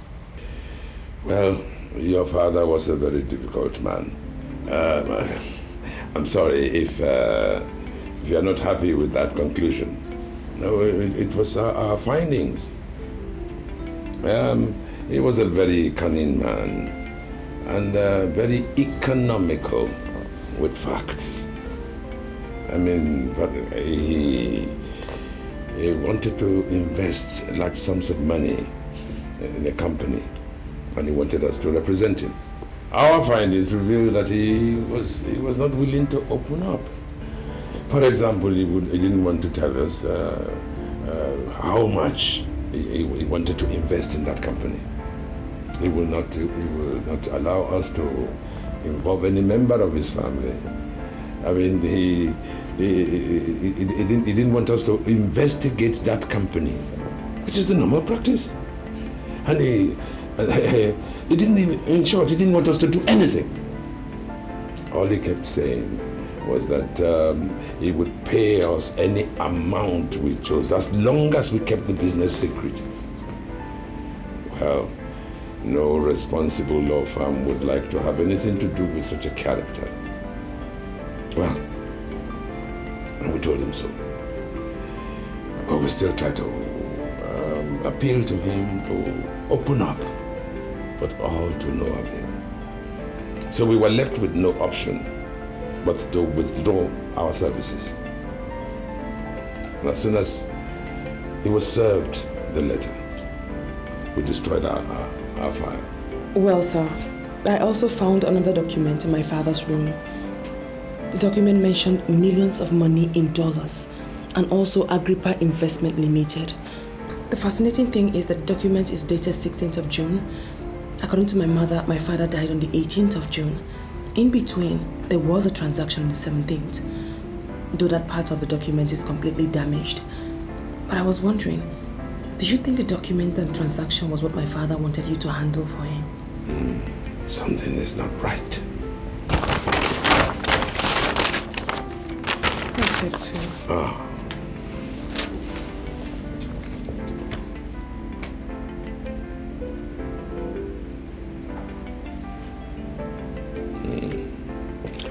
Something is not right.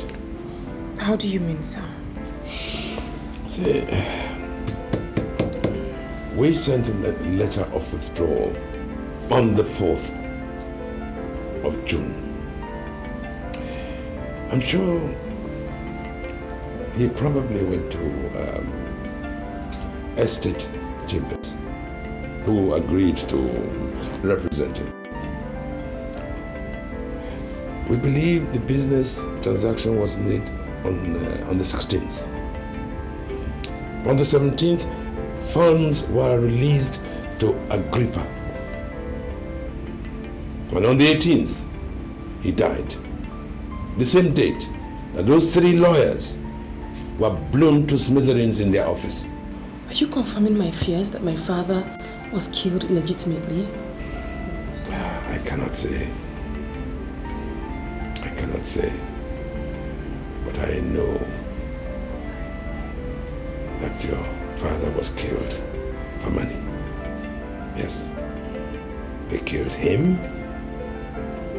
They killed the 3 lawyers who were blown to smithereens, so that everything can die like that. I'm so sorry, sir, but I must ask. Do you have any idea who would do this or why anyone would do this? I want to get involved, you know. I believe that it was our withdrawal from the case that saved us.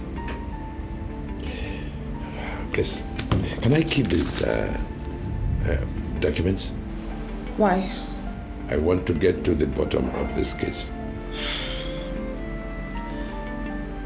Can I trust you, sir? My dear, I am a lawyer called to the bar and duly sworn in to serve my clients with ultimate service. Yes, you can trust me. Very well then. I'll see you tomorrow. Good. I shall commence my own investigations immediately. I'll be honored. My pleasure. Same here. Thank you so much. Thank you, my dear.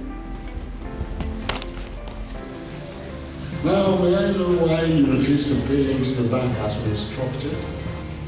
He ruleth in his powers, and his eyes behold the nations. Let not the rebellious exalt themselves. Hey, is it me you are preaching to? Let God arise and his enemies be scattered. Let me ask you one question, you that can only kill the flesh and not the living spirit. Can you constitute yourself into an enemy unto the great God that divided the Red Sea? It's making reference to the Red Sea. Please, I want to see his red blood. The ground opened and swallowed Dathan and covered the ground of Abiram. The fire was kindled in their midst, and the flame swallowed the wicked.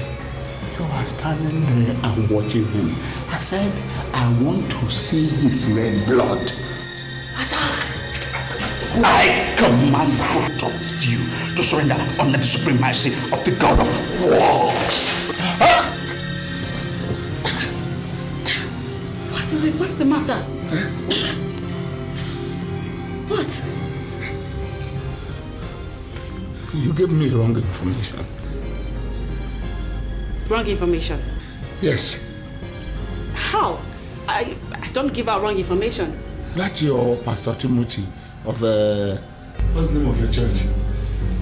Omega Dynamic World Assembly. Omega Dynamic World Assembly is not an ordinary man of God, as you made me believe. What are you talking about? That man is my pastor, and I know him very well. He's currently lusting after all the ladies that sing in our choir. He's currently lusting after all the women in your church? Mm-hmm. Huh.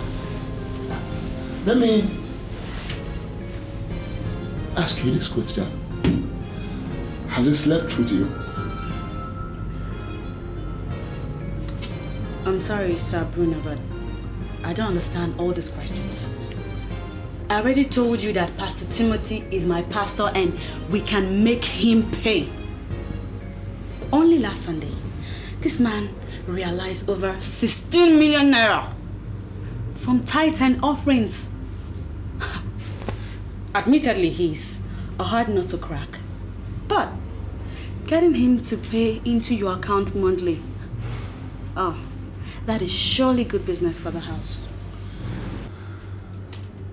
I saw that man in my dream and he looks very dangerous.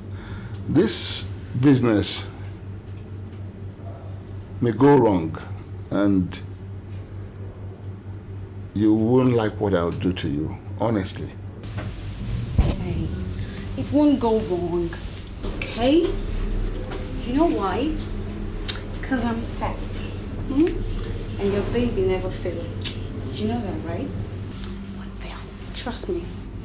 Now come here. Come to bed. Listen. So, my dear, if you are sure you want to marry, then I can assist you get a wife. Why are you saying a thing like this? Huh? Why would I want a wife when I have someone like you? You tend to forget that I was married to your brother. Why are you permanently hoping for the impossible? See, whether permanently or not permanently, I know you are my brother's widow. But I want you to understand that for the fact that my brother is no more is not the end of the road for you. You need a man. You need to marry. You people are saying marry, marry, marry. Now I am ready for marriage. I want to marry you. But the problem is, are you ready to accept me? God.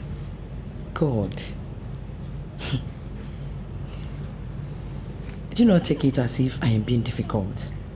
The feeling I have for you is very, very different. You should try and understand me. Good evening, Uncle. Good evening. Good evening, Mom. Yeah. You returned late today. I hope it's well. Everything's fine. I actually went to see a lawyer. A lawyer? Is anybody suing you or you're suing someone? No, Uncle. I actually have a document I wanted him to help me interpret. Oh, all right, I see. You're welcome. The choir master came here to complain that we don't attend choir practices anymore. But I told him you'll attend tonight. For what? Can't you see she needs some rest? She's just coming in. Besides, must everyone be in the choir? Please, at least go in and take your shower and rest. Thank you. You don't have to give her such advice. Young girls should be encouraged to participate in church activities. I agree with you. But one has to leave first. She needs some rest. The old women are singing the other day, which means the choir cannot be empty.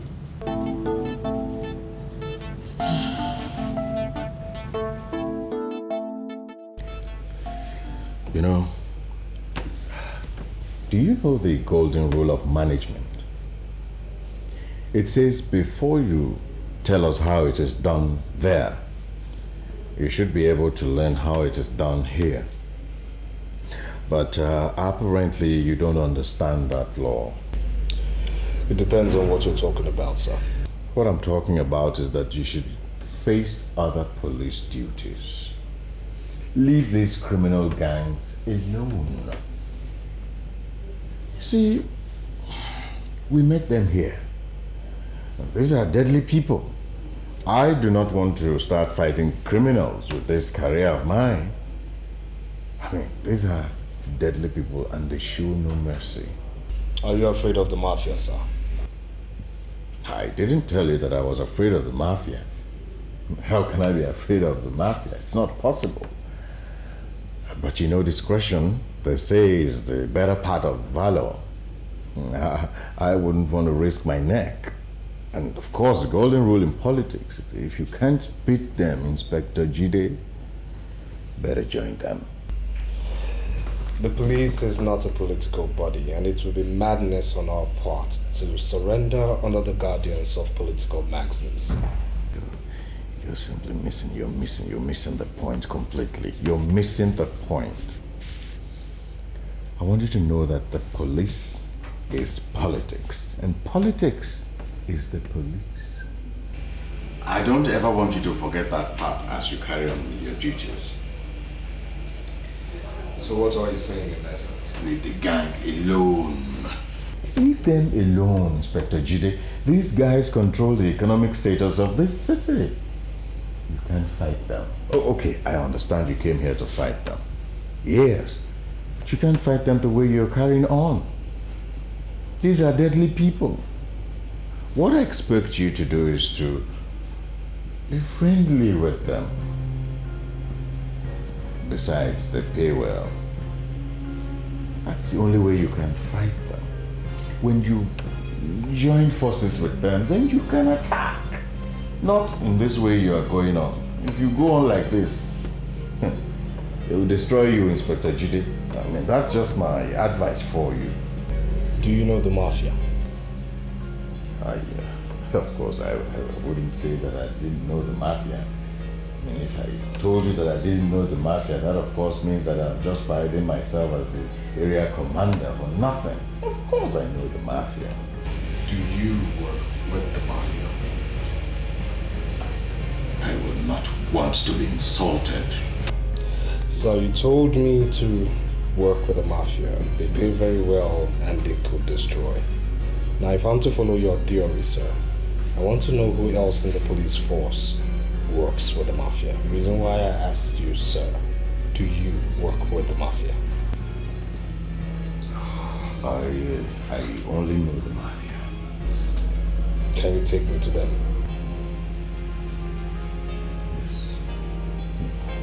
Of course I'll take you to the mafia. But that depends on if you're ready to play the game. Of course I'll take you to the mafia. Maybe I say I'm ready. So when do we go? People carrying out criminal activities. Good day, sir. You sent for me. Oh yes, Constable, good day. Sit down, please. Yes. So, when do you close from work today? 7 p.m., sir. 7 p.m.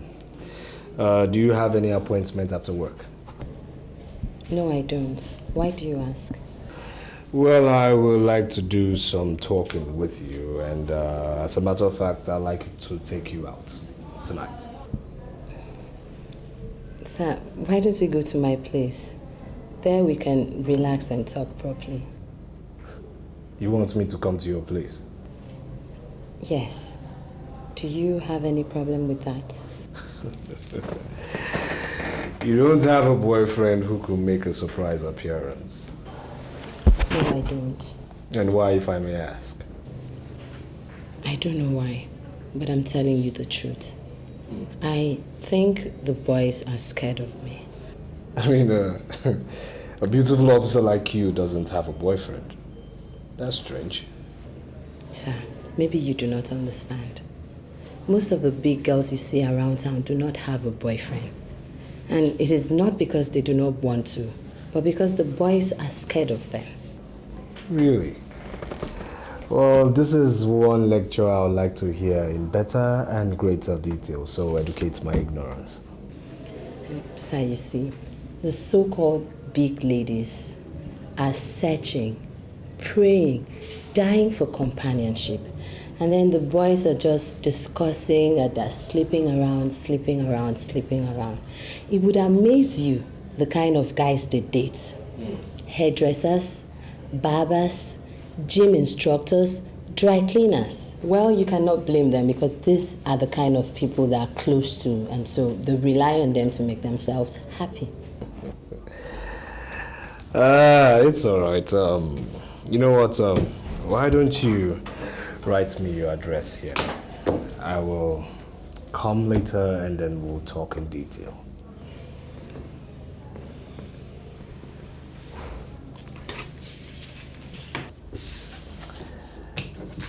I'll be waiting.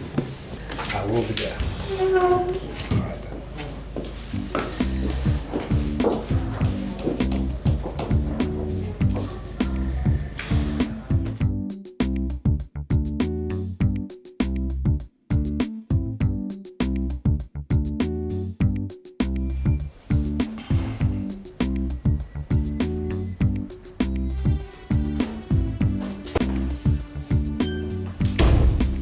You sent for me, sir. Yes, Alice, sit down. How are you enjoying your job? Very well, sir. Are you sure? Oh, yes, As in, really sure? Of course, sir. I am enjoying my job. I want to give you a small responsibility. I'm all ears, sir. The board members, they have approved a facelift for the conference hall. You know, when such minor contracts come up in the company, I normally give to my secretary. So I called you here to ask you, can you handle this? Yes, sir. I just need to know the content of the contract and the budget you intend to execute the contract with. Let us say 15 million naira. The contents will include to replace all the plastic chairs in the conference hall with proper furniture. Then the curtains. You have to remove all the curtains, all those aged curtains, and replace with something new, something modern. Maybe the rugs and any other thing that you can replace in the hall to give it a proper facelift. Can you do this? Yes, I can. Good. Now, can you drive? No, sir. No. That means you have to learn how to drive because you need a car.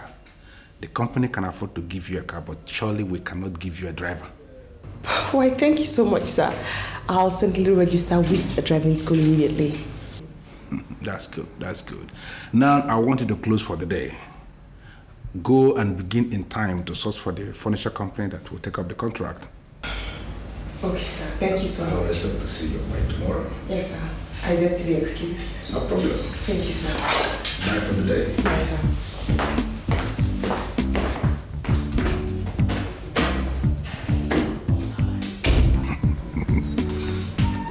Good girl.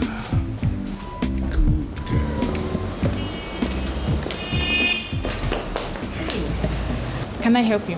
I'm sorry. Can I talk to you for a minute? I mean, I've actually been looking for you everywhere. I know you're angry with me, but it wasn't my fault. I have not said anything to anyone to suggest I am angry with you. He promised me a job. I never knew he was looking at your job. I mean, if I'd lost my job the way you lost yours, I'd be angry with all the parties involved. He said he gave you another job, but I must still say that I am sorry. It's okay. I must say I love your understanding and maturity. It's really a blessing in disguise. But I'm fine. I'm enjoying my new job more than the one you took from me. I'm really happy to hear that. Very happy to hear that. I am Amanda James. And you? I'm Alice. Alice Richard Nebulisa. Did you say Richard Nebulisa? Yes. He was my father.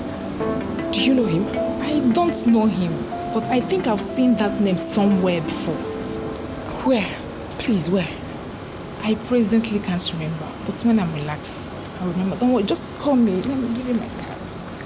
Just keep in touch with me. I think you're a good friend. Thank you. And thank you for forgiving me. Bye. I want to advise you like a friend. Be very, very mindful of Mr. Okafor. He can ask for it right there in the office. And he can't turn him down. I mean, I've lost count of number of times he did same to me. What?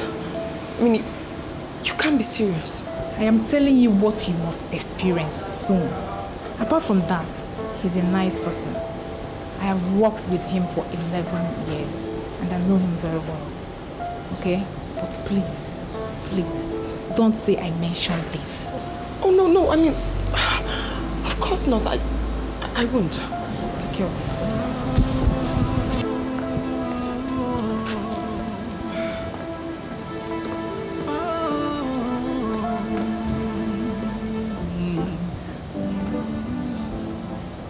We are going to organize all-night deliverance section for all our ladies in the choir.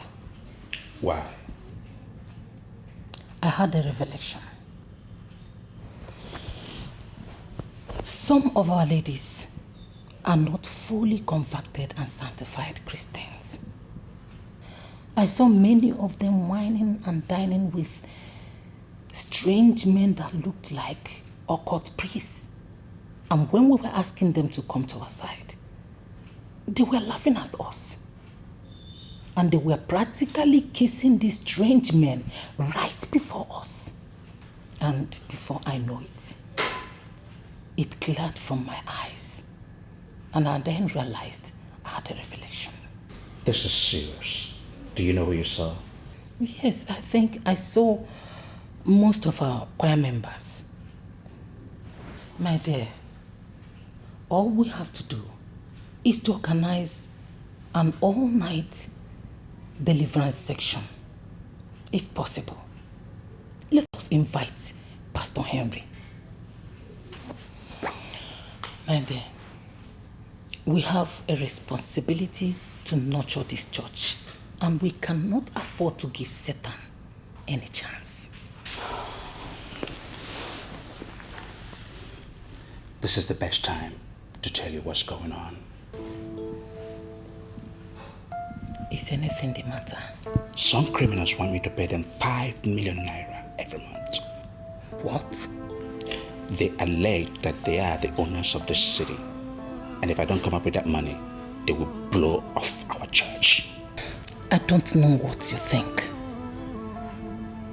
All I know is that the criminals cannot hold us down. It's not going to happen. Just pick up your phone and call Pastor Henry. Let us start this deliverance section immediately. Let us pray. Thank you, Lord, because you are God. My dear, please don't see it as if I am undermining your abilities. But I'm surprised. I don't know why you are surprised, Uncle. I'm here to offer you a contract. You said that already. And I do sincerely wonder, what kind of contract? A contract to effect a facelift in the conference hall of our company. Are you the one to give such contract, or have you been promoted so soon? Uncle, are you going to do the contract or not? Of course, yes, I can handle the contract. Good. So first thing tomorrow morning, say by 7, I'll come and pick you up, take you to the office, so you can see the conference hall and give us your quotation. There is no need for you to come. By 6 in the morning, I will be in your house so that we leave from there. Okay, Uncle. I'll be waiting for you then. There's no problem. Bye.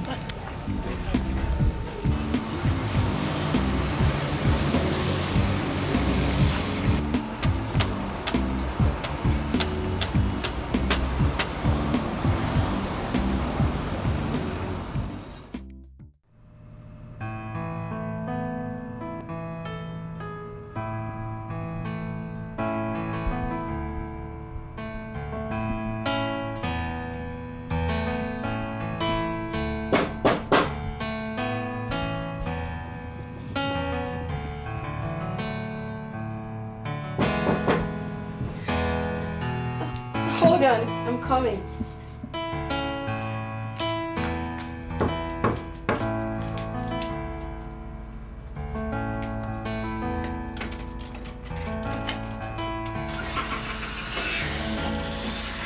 Hey!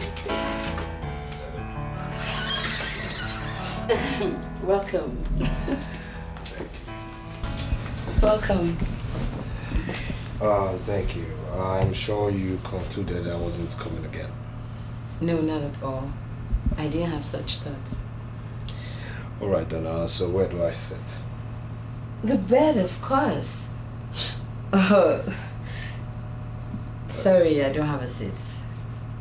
Are you sure I'm safe on your bed? Why not? Are you afraid? Come on, sit down. Alright. Okay. I don't know, what do I offer you? I have soup. I can quickly make you semovita. Well, on the contrary, I'm here for something much more serious. The area commander called me into his office today and I was so shocked at what he had to say. I mean, when he told me he was on the payroll of the mafia, I looked at it as mere rumor. But with him calling me into his office today, I confirmed everything you alleged. What did he tell you? Well, he said we should forget about the mafia. You know, we shouldn't fight them. They could be deadly and they pay very well. I mean, I was so shocked hearing such rubbish from a superior officer. And that's why I came to you to ask you, what do you know about the mafia? I know he is their leader. His name is Bruno Lawrence, but the people call him Sir Bruno. He used to come to our station before, but he doesn't come anymore. Most of the companies in the city pay royalties to him. Also, most of the unresolved murder cases have been traced to him.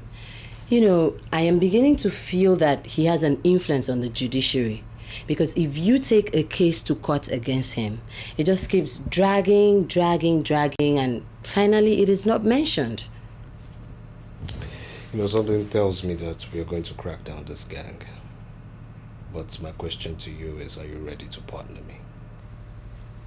I'm partnering with you already. That's good to know.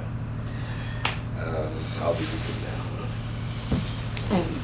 But I thought you were sleeping here.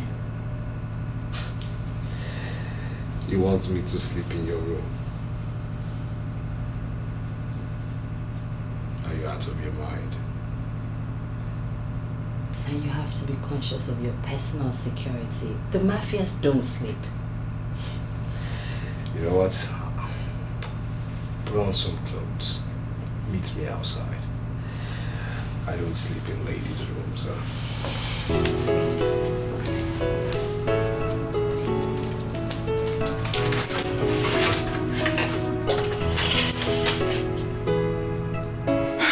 So, Uncle, this is the conference hall. Management actually wants to change these plastic chairs into proper furnishings. The curtains, everything. I think everything. And I was wondering, why would I give this contract to someone else when my own uncle is a furniture maker? If we remove all these plastics and some other things, what would they do with them? Honestly, Uncle, I don't know. This hall could seat at least not less than 400 guests. How did you know that? I know the measurement because it's my profession. And to implement a perfect facelift for this hall will cost your company not less than 6 million naira. Yes, 6 million. Did my proposal meet your budget? Well, I'll just sit back. You write your proposal, bring it across to me, and then I'll seek approval for you. No problem. If I get the money today or tomorrow, by the middle of the month, I will round off the contract. I'll see what I can do. So shall we? There's no problem. I thank you very much. Before noon, I'll be back. I'll never disappoint you. Okay. How far have you gone with the contract? It's all going well, sir. I also intend to paint the conference hall in and out. Not to worry, sir. That's inclusive of the 15 million naira budget. I want to get it. You want to paint the conference hall and it's part of the 15 million naira? Yes, sir. That's good. I think I like this. You know, every other day you come up with something that makes me to like you the more. I'm impressed. Thank you so much. I call you actually to tell you that your check is ready with the accountant. Oh. You may collect. Thank you anytime. Thank you so much. I honestly appreciate the confidence you have in me. No problem. You're welcome. Honored, sir. Go back to work. Thank you. May I? No, go ahead. Thank you, sir.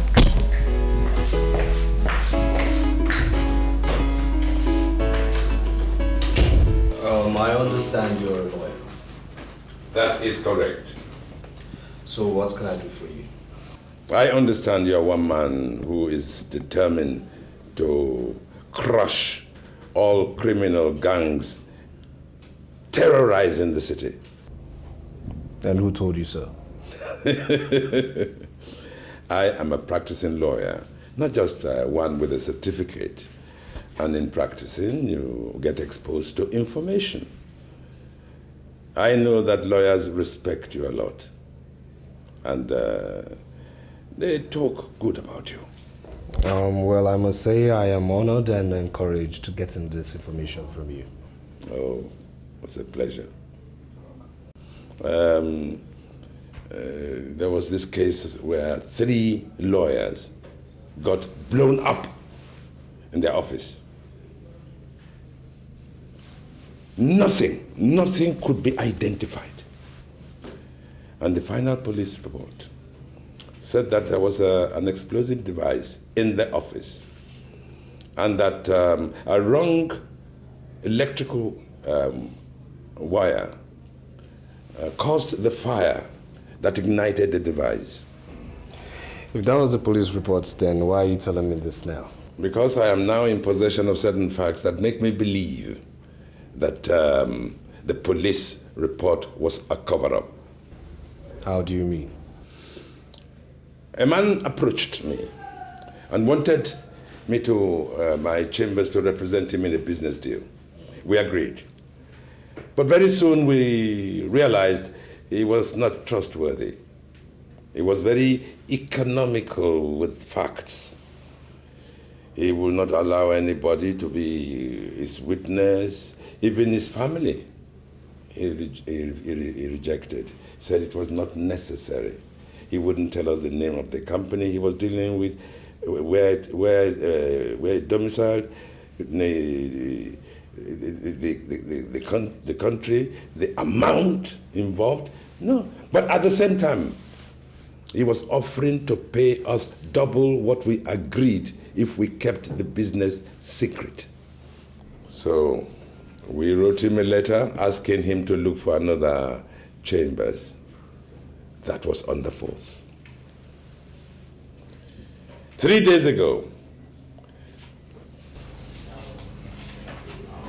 the daughter of the man wanted to verify from me if I signed that.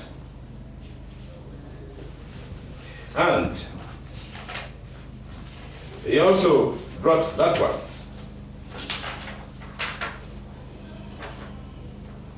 Apparently, after we cut our ties with him, he approached Estate Chambers. They agreed to handle his business, and they signed an agreement on the 16th. On the 17th, the man released $1.5 million to the other company, Agrippa Investment Limited. And on the 18th, boom, the explosion. But what aroused my curiosity most was the fact that this girl said that her father died on the same 18th. Before then, I had trusted the police report. But not anymore. Well, sir, I must say that this case is worthy of my attention. Yes, I honestly and sincerely believe so.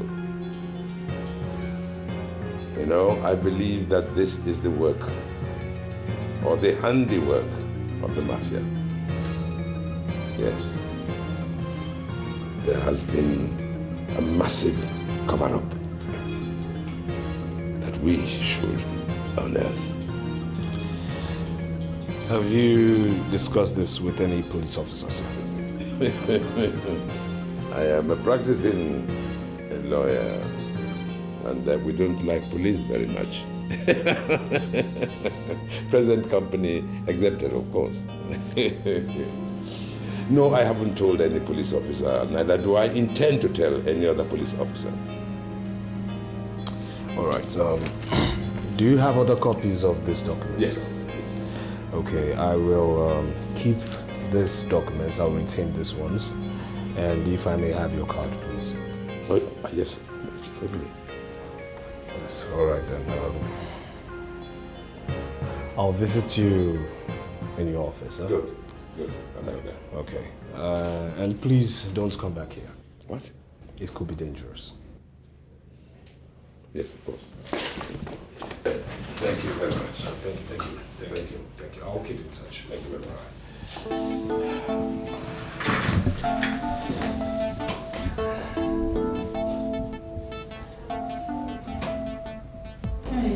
How are you finding the job? It's awesome. It's lovely. In fact, they asked me to go learn how to drive because they want to give me an official car. He made the same offer to me, but I rejected it. Why? You see, our society has a very funny way of looking at a single girl who has a car. I mean, they see her as a loose girl, as a corporate prostitute, so... I mean, do you think I was excited about the offer? Maybe I'll just refuse it. No, you don't have to. I mean, we don't share the same conviction. It even appears that I was wrong. Why'd you say that? Up till now, I am still not married. It therefore follows that the car I rejected was a mistake. So you can go ahead and take the car. I mean, it's your luck. Thank you. Amanda, you promised to tell me what you knew about my father. Please, where did you see that name, or what do you remember? I still have not remembered where I saw that name. But I promise you, if I remember, I'll come and tell you. Please, I'm really eager to know. Try to remember. Don't worry, I'm doing my best. I know. Thank you. You look good. Thank you. I'm having so much fun. I know there's lots of work to do, but don't worry, you get used to it. Yeah, I hope I get used to it. Sorry. Please hold on.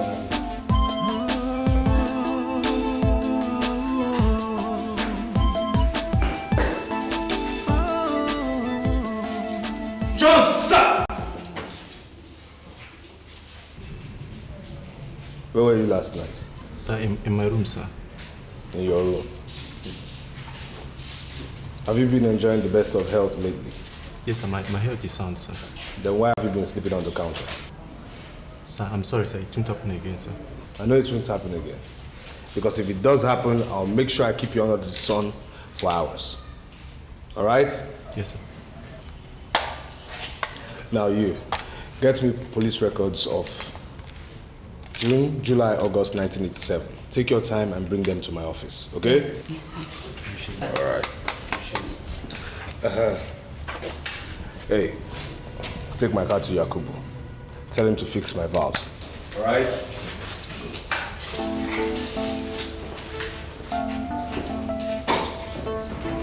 I came to find out how far you have gone, sir. Well, my dear, we are making some progress. Yes. That is all I can say at the moment. Well, sir, I wanted to ask if you needed money to motivate you into real action. No, my dear, we don't need money. But if you have surplus and you wish to give us your support, oh, we shall be most grateful. Yes, sir. Thank you. Thank you very much. I want to know who killed my father. Yes. Yes, of course. Of course. Do you know that Agrippa is a company that has metamorphosed into A&D where you work? Of course I know. So, what are you doing about getting into the archives and looking around to see what you can get there? I don't even know where the archive is. Are you not the personal assistant to the general manager? Yes. Well, what about his drawers, his files, his cupboards, anything, anywhere? See what you can get. I'll try, and I'll come back here once I get something. Good. Ask your mother, was there a death certificate? There was a death certificate, surely. I mean, I've seen it once in my mother's room. Good. I'd like a copy. I will get you a copy. Good. Thank you very much. Thank you, sir. It's nice to meet you again. And thank you for the money. You're welcome, sir. Very welcome. Thank you. I'll take my leave. I will keep searching till I find the truth. I will keep searching till I get to the root. Justice is all I seek. Yes, everything is going according to plan, sir. All right, sir. Yes, sir. Okay, sir. Yes. These are the reports, sir. I have reason to believe the June report was tampered with. Some of the pages are missing, and then there are glaring discrepancies in the page arrangements. Oh, good. Very good. You may go now. I'll send for you later. Are we going out tonight? No, we are not. Come back here. Look, Zainab, I see you as an officer with great potentials. Don't allow sentiments to becloud your expected rise. What we share is mature, private and civil. You don't have to bring that into this force environment. Do you understand me? Please. I'm sorry, sir. Good. Learn to behave as an officer that you are.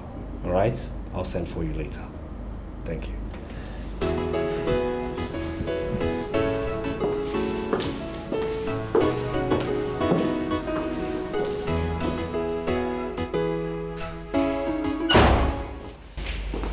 How did you bump into my office like that?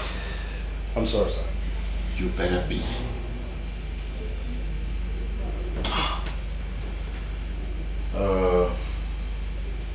Anyway, I wanted to remind you of our appointment tonight.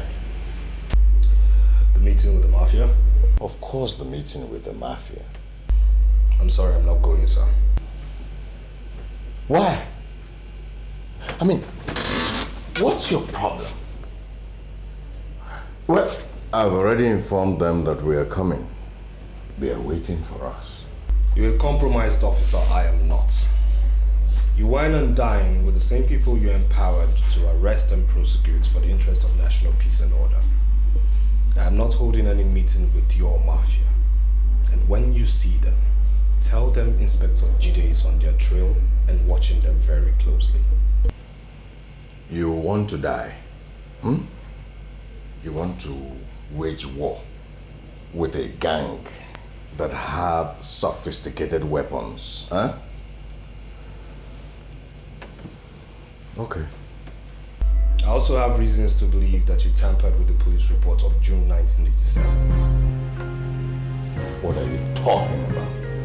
Your so-called mafia blew 3 lawyers to shreds June 1987. 1987 June, another man was deceived into investing $1.5 million into a particular company. Now, the company that received this money metamorphosed into another company June 1987. Now, the reports you have here doesn't show any of such information. And I have reasons to believe that the police report has been tampered with. Reason why I ask you, sir, is this not the reason why you don't want to get transferred. You want to retire in this city. You know, a lot of times you fail to realize that you're just an inspector. An ordinary inspector. You're my immediate boss, yes. But you and I know that we are answerable to superior officers in the force headquarters. Now I want the torn pages of the police report, else you face our superior officers. Inspector Judy, are you threatening me? You're already a threat to the image of the police force. And need I remind you, sir, I am not answerable to you. Sir.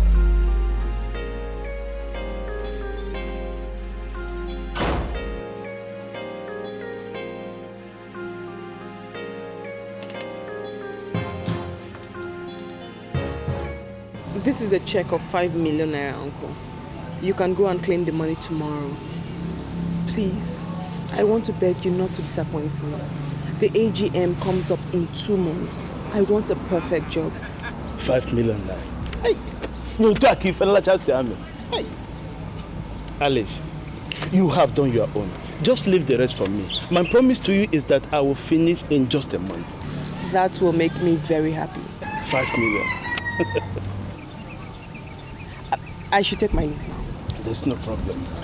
I will keep searching till I find the truth. I will keep searching till I get to the root. Justice is all I seek to quench my curiosity. I will keep searching till I find the truth. Good afternoon, Uncle. Ah, good afternoon. You're welcome. Please sit down. Thank you very much. Let me get you something to eat. I've just prepared something. No, Uncle. No, thank you. No. When I get home. It's been long you came to visit me, you know that. So what's the problem? No, Uncle, no. I actually came to ask if you still do painting contracts. Contracts? You see, contract is my business. Apart from painting, as long as the contract pays, I can do it till that. Actually, Uncle, my company wants to give the conference hall a facelift in preparation for the AGM coming up in 2 months. So, I was wondering if you could take up the painting contract. Yeah, painting aspect of it. Is it only painting contracts? Yes, there are other contracts, but I gave them to Uncle Gilbert. I specifically reserved the painting contract for you. All right. So, how much are they paying? What is your price, Uncle? Would they want to paint it with real paint or those paint made in the barracks? The company wants the best. Okay. Is it going to be outside alone or inside and outside? In and out, Uncle. Including the fence leading to the conference hall. You know the place. Yeah. The conference hall. Okay. This. The painting will cost 800,000. Okay. That means you have to come to my office tomorrow. I'll give you a check of $1 million so you can start up immediately. Alex, you see, this kind of contract brings out the best in me. And because of this, tomorrow morning first thing, I'll use my money, get the paints and the painters. And I assure you, in 3 days, it is done. That will be awesome. But I honestly have to take my leave now. All right, thank you. Okay, Uncle, bye. Thank you, my dear. Extend my greetings. Okay, Uncle.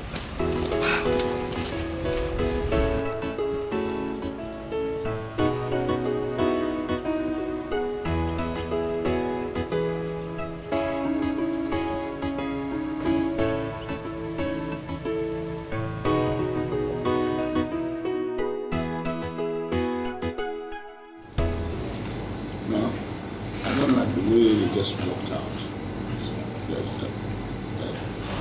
Until I say, yes, I don't want anybody to leave here because I know that people are watching us. You understand? Good evening. Where is the inspector?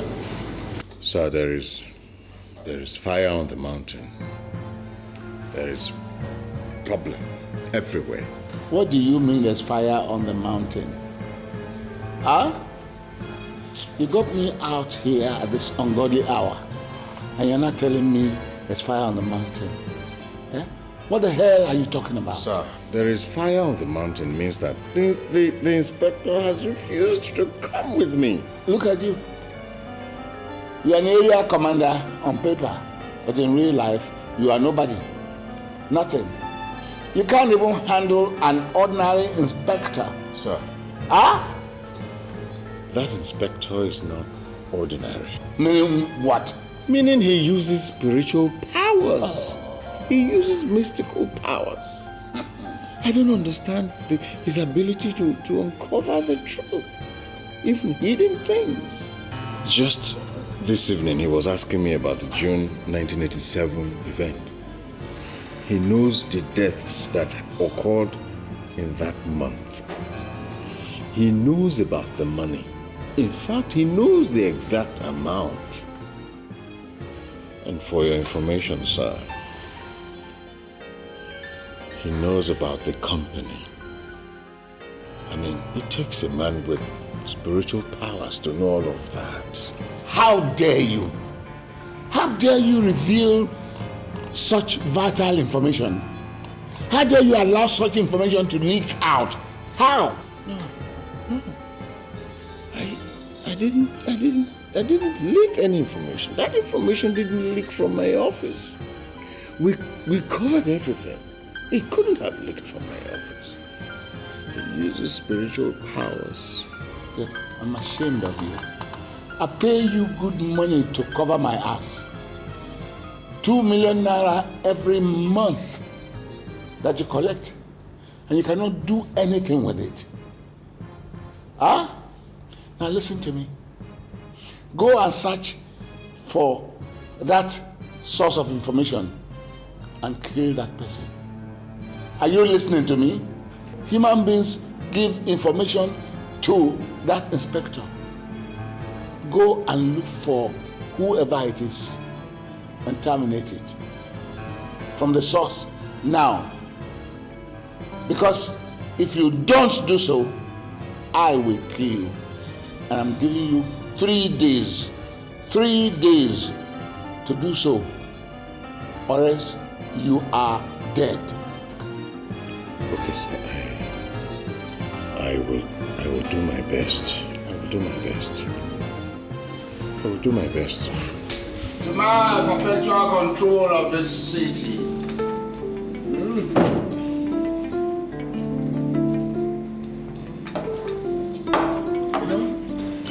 We want to understand the simple thing about this whole thing. A group like ours. Can any of you here tell me the true meaning of the rule of law? You are a fool. That's what you are. An idiot. For you to stand there and begin to ask me that stupid question. I am the law. You're not. I am a trained police officer commissioned to save lives and property. You made me compromise that position. I'm here to announce to you that you must pay for that. Boys, I want you to grip this idiot, take him to a secluded area, and teach him to know that I am the law in this city.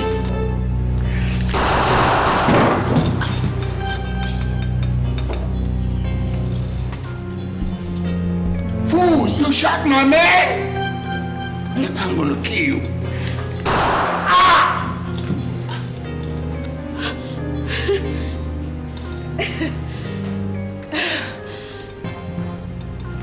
You know, it's so good that you killed them. For me. I mean, for us too. Now I can get to work for you, just like I always wanted. Huh. Okay. Stop there! You know, you want to work for me? I just know that it's people like you that make the gospel of Jesus Christ so cheap. Okay. You want to work for me?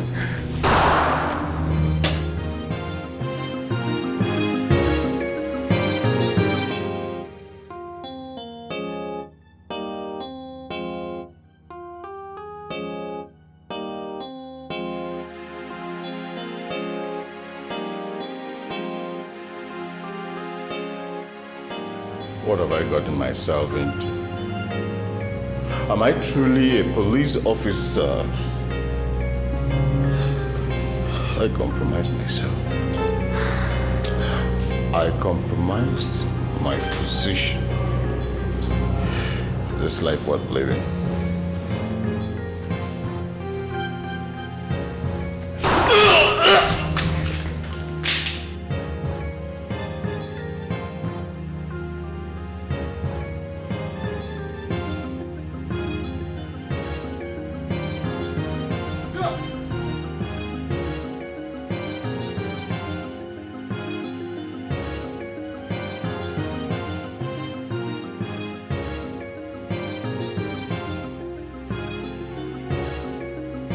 I shot myself. Why on earth did I start to fool around with these evil men? I am not going to allow them to destroy me. I won't sit and watch them destroy me.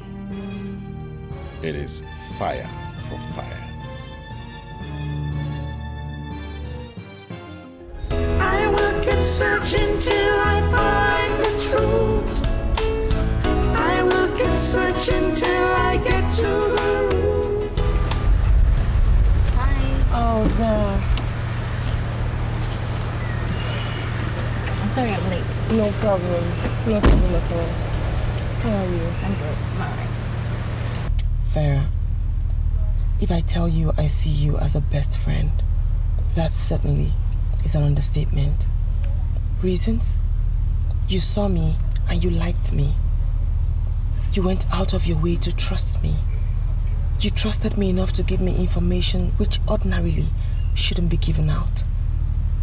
And courtesy of that your information, it's now glaring to everybody that my father was actually murdered. Yeah, you said that already. And now I want to ask you a very simple question. What are you going to do? God, they say, works in mysterious ways. I believe this is the time that God has chosen to unmask every single person that was involved in the murder of my father. And may I know why you said that? Vera, this city is filled with evil men and good men equally. I work with a group of very powerful men who love justice, who seek justice, who fight for justice. My father's blood will continue to cry out for justice. Sorry, Alice. I don't mean to be too forward, but who are these men you're working with? Vera, I want to be certain.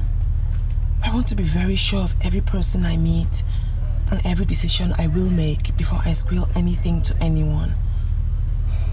No offense, but I certainly will let you know.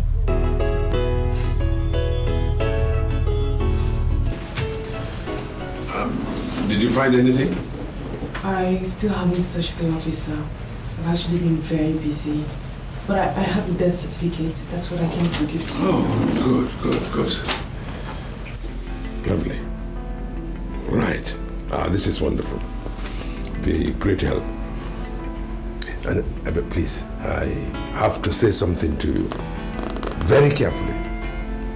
This case must not be discussed with anybody. Is that clear? Yes, sir. For our own safety. Apart from you and your mom. Nobody else. Is that clear? No problem, sir. My lips are sealed. All right. I'm working with that police officer at the moment. In good time, you will meet him. He's very much on our side. He too advised that you should not discuss this case with anyone. No problem, sir. No problem. Thank you so much. Thank you.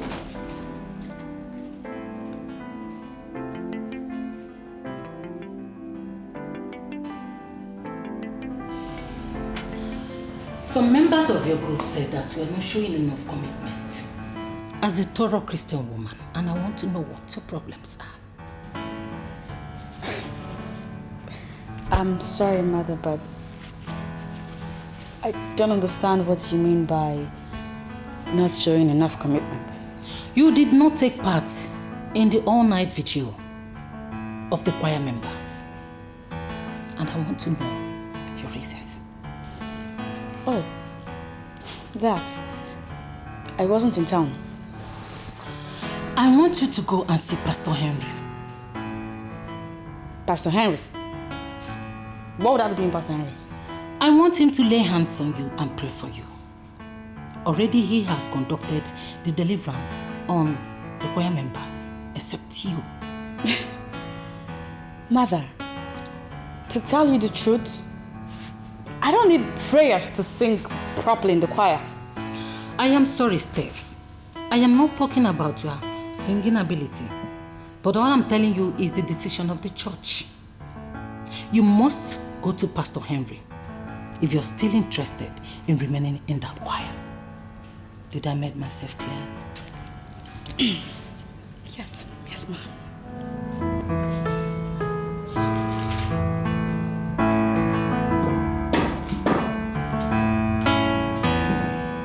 Yes?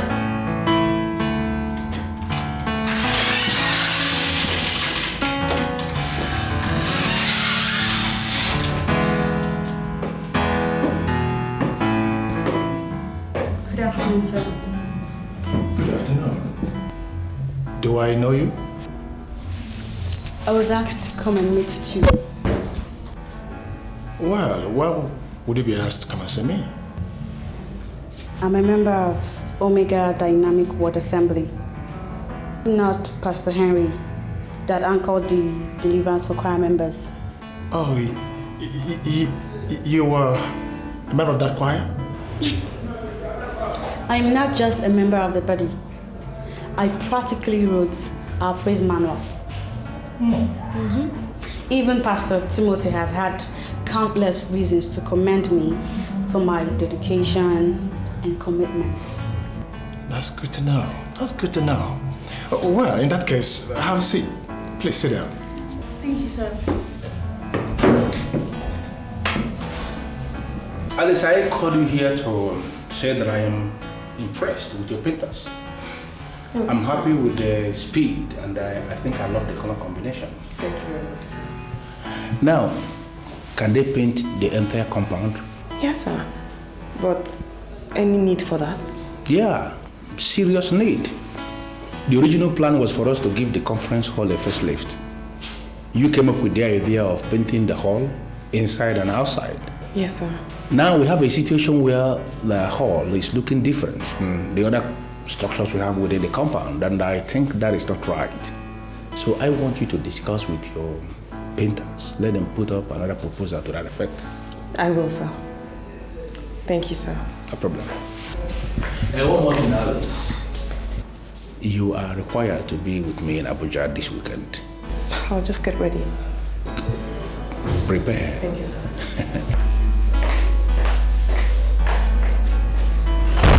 Well, young lady, what can I do for you?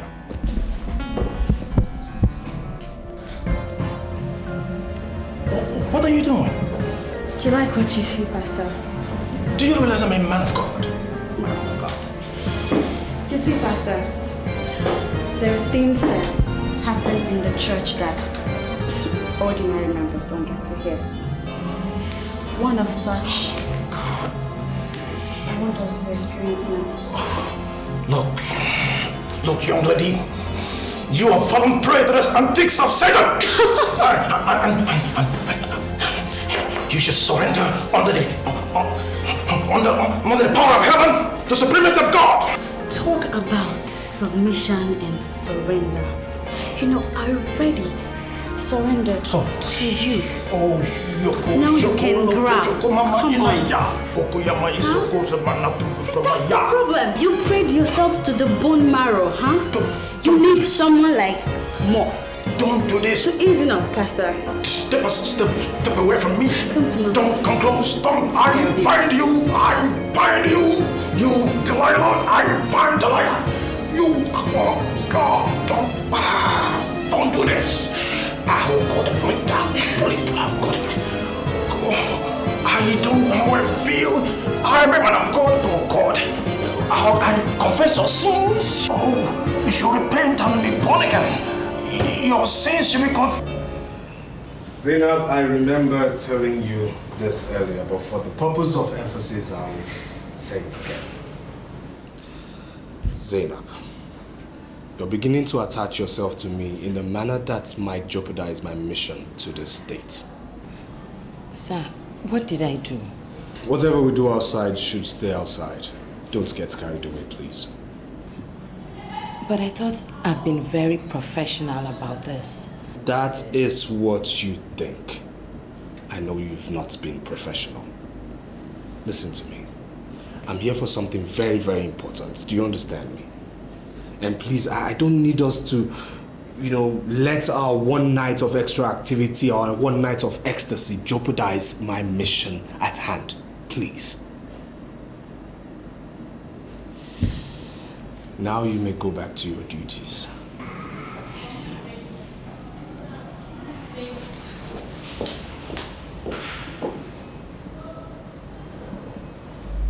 I want to put it to you that there can never be two captains in a ship. I am the captain here, and I want my orders obeyed explicitly. I am a police officer, and as such I can never be a captain. Are you cracking jokes with me? I only made an emphatic statement, sir. I am a police officer. I'm not in the Navy, and as such I can never be a captain. I want to know exactly where you got that 1987 information from, and I want it now! I am still investigating, and as such I do not want undue interference from compromised officers. You're calling me compromised again? A credible officer will not hold meetings with criminals. You accepted before me that you hold meetings with the mafia, which I have taken into account. Now, if a credible officer doesn't do it and you do it, that makes you not credible and compromised. Don't put more words into my mouth, sir. You have up till the end of business day to provide me the source of your information. Otherwise... Otherwise what? You wait. You wait to find out what I will do to you if you fail to comply before the end of business day today. You don't have to wait until the end of business today. If there's anything you want to do, go ahead and do it now. Because I will never, ever tell you my source, sir. Sir.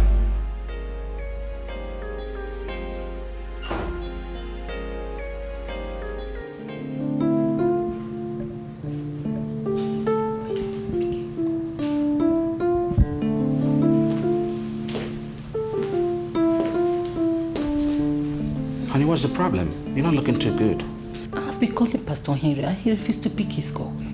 Oh, okay. Let me call him. Oh, God.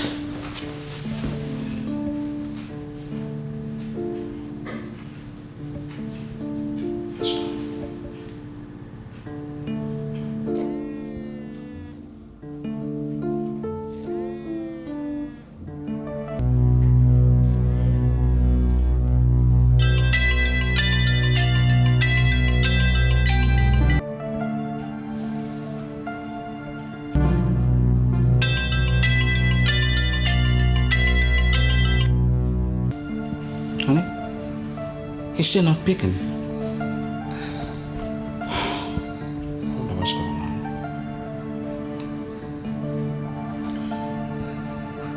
on. Sister E.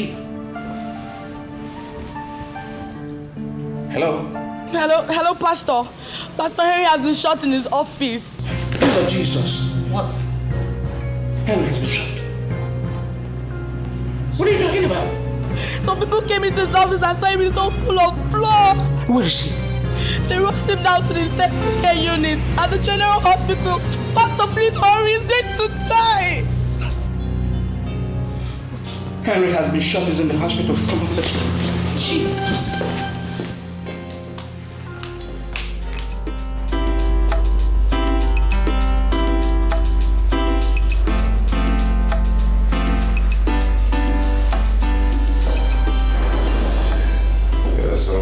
Hello, lady. Good afternoon, sir. Good afternoon.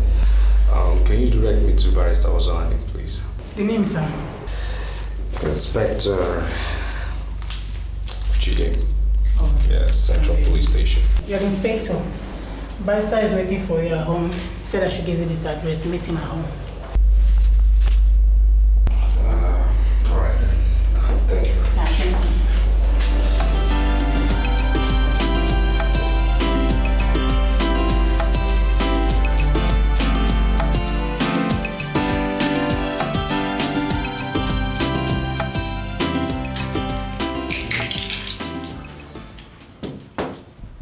Come. This way. Nice to see you. Nice to see you. Please sit down. Oh, thank you. Your secretary said I should come meet you at home. So I asked why you summoned me here, sir. Yes. I have additional clue. And what clue is this? This is a copy of a death certificate. I got it from the girl who brought the case. I want you to investigate it. Does this girl live alone or does she live with someone? She lives with her mother. Oh, by the way, she works at A&D Incorporated as the secretary to the general manager. Please, sir. I need you to tell her to relocate to an unknown address with her mom. Why? Security. The mafia might want to know my source and remember them. We can't leave anything to chance. So please just tell them to relocate, all right? And operate from there. Consider it done. Thank you. And again, please don't call me with your phone anymore. Call me with a private line or call me with a public phone. I'll do same. And when you call, just say a call from Vigor. I'll know it's you. Hang up. Vigor? Yes. Right. Thank you. Now, shall we go and have something to drink? Sir, no. Time is of the essence. Thank you very much. Let's talk some other time. Thank you.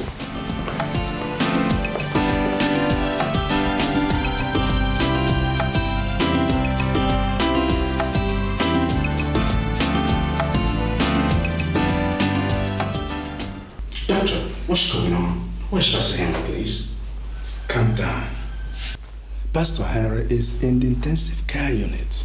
Sister Eve said the same. I want to go and see him. No, you can't. Our doctors are doing everything possible to remove the bullet that is hooked to his backbone. So you can't see him. Doctor, please. Are you sure Pastor Henry is not dead? Come off it, woman. He is not dead. Well, I may tell you that his condition is critical. But I can assure you that he's not going to die. Doctor, are you telling me that you're not going to allow me to go in there to say prayer for the dying man? You can say your prayer anywhere, but I allow you into the theater where our surgeons are working? I'm sorry, sir. It's not possible. So, how far have you gone with your treatment? I'm good now. I'm okay. As you can see, I'm okay. You know, it's good once in a while you visit the doctor, even when you think you're healthy. If I didn't go, I could have been dead by now. It was there that I discovered that my system was on the verge of collapsing. But I thank God I'm alive now. I'm good. I'm okay. I'm equally happy. I'm happy you are back. Really? I was coming in and I saw some painters working everywhere. What's going on? Oh, that. You know, my secretary, I told her that we needed a facelift for the conference hall in preparation for the, forthcoming shareholders meeting. Yeah. And after the facelift of the conference hall, she came up with the idea of painting the hall, both inside and outside. And after painting of the conference hall, we started to see this, this discrepancy between this very hall and the other structures within the company. So I asked her to also paint the entire environment. And the budget seems to be very low. That's why you see painters everywhere. Well, I can say she's good. No, Benson, I think you are underrating this girl. She's not just good, she is very good. Well, that's by the way. Have you heard the news making the rounds? The news making the rounds, is it in the city or in the company? In the company.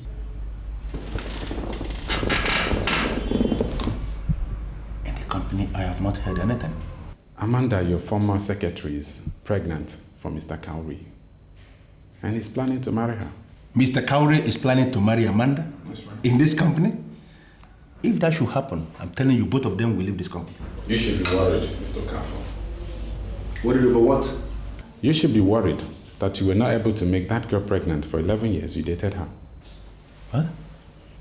People are beginning to think that you're not man enough. Wait, are you telling me that people knew I was dating her the time she was working for me? Come on, Mr. Okafor, there is nothing hidden under the sun.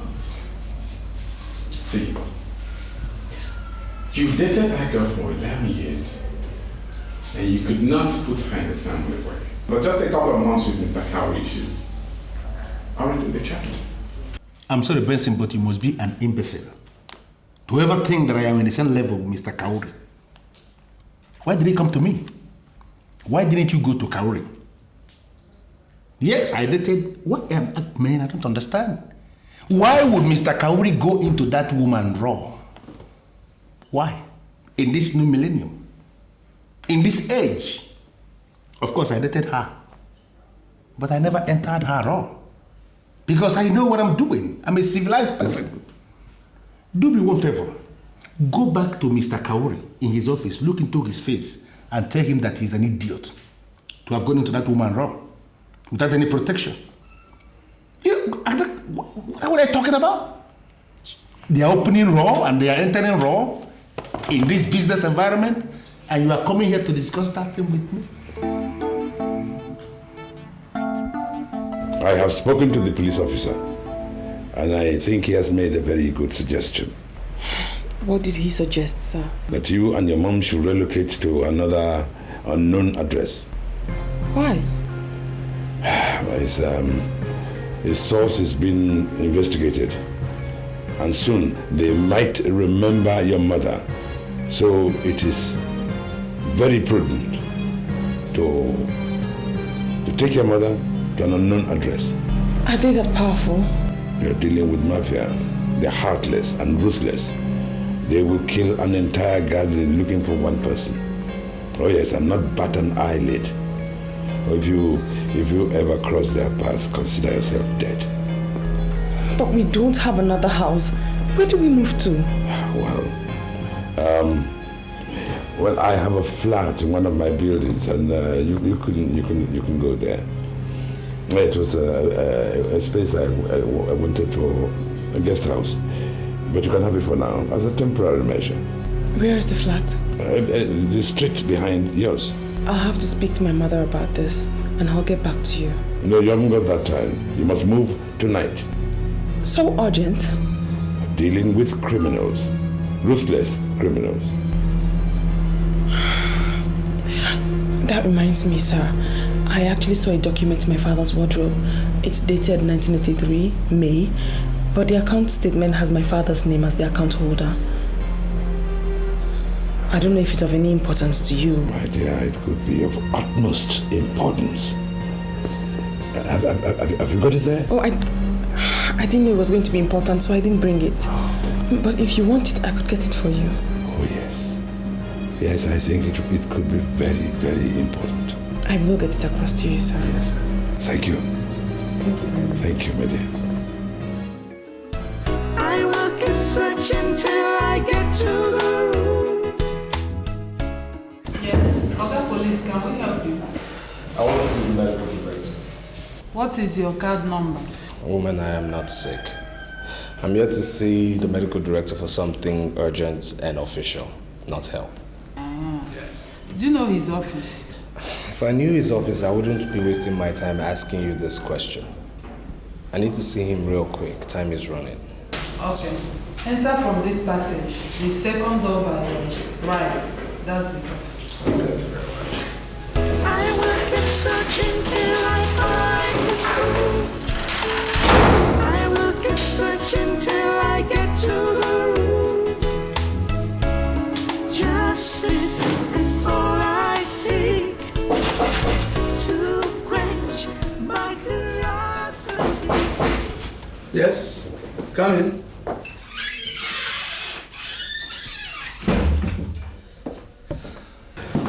Good, sir. Good afternoon. Do sit down. Oh, thank you. How may I help you? I'm Inspector Jude, and I'm looking for the medical director.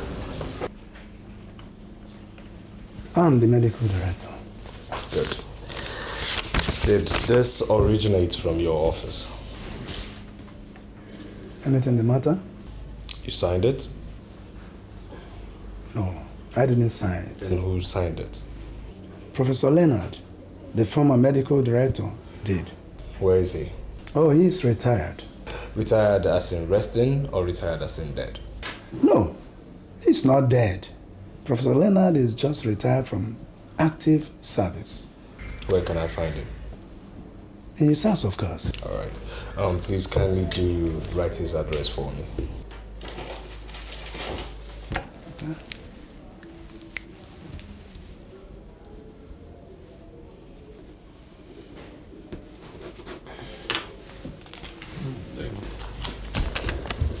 Thank you very much. The man is old. Don't dream so much. If anyone comes here asking you any question, do not give him any detail. We, the police, are trying to unveil some criminals.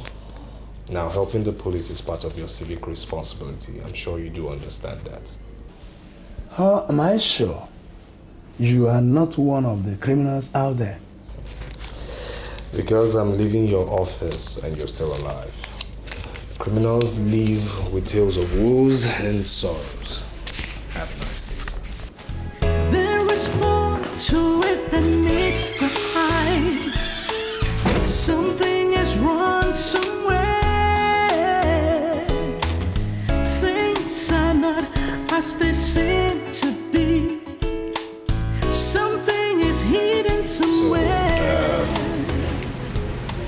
How is your health, sir? I'm getting better. Have you been able to find out the source? Well, I am doing an entirely different thing altogether. I got talking with the young inspector this afternoon, and I found out that he doubted me when I told him that I knew the mafia. From the way things are going, he might even end up working for us.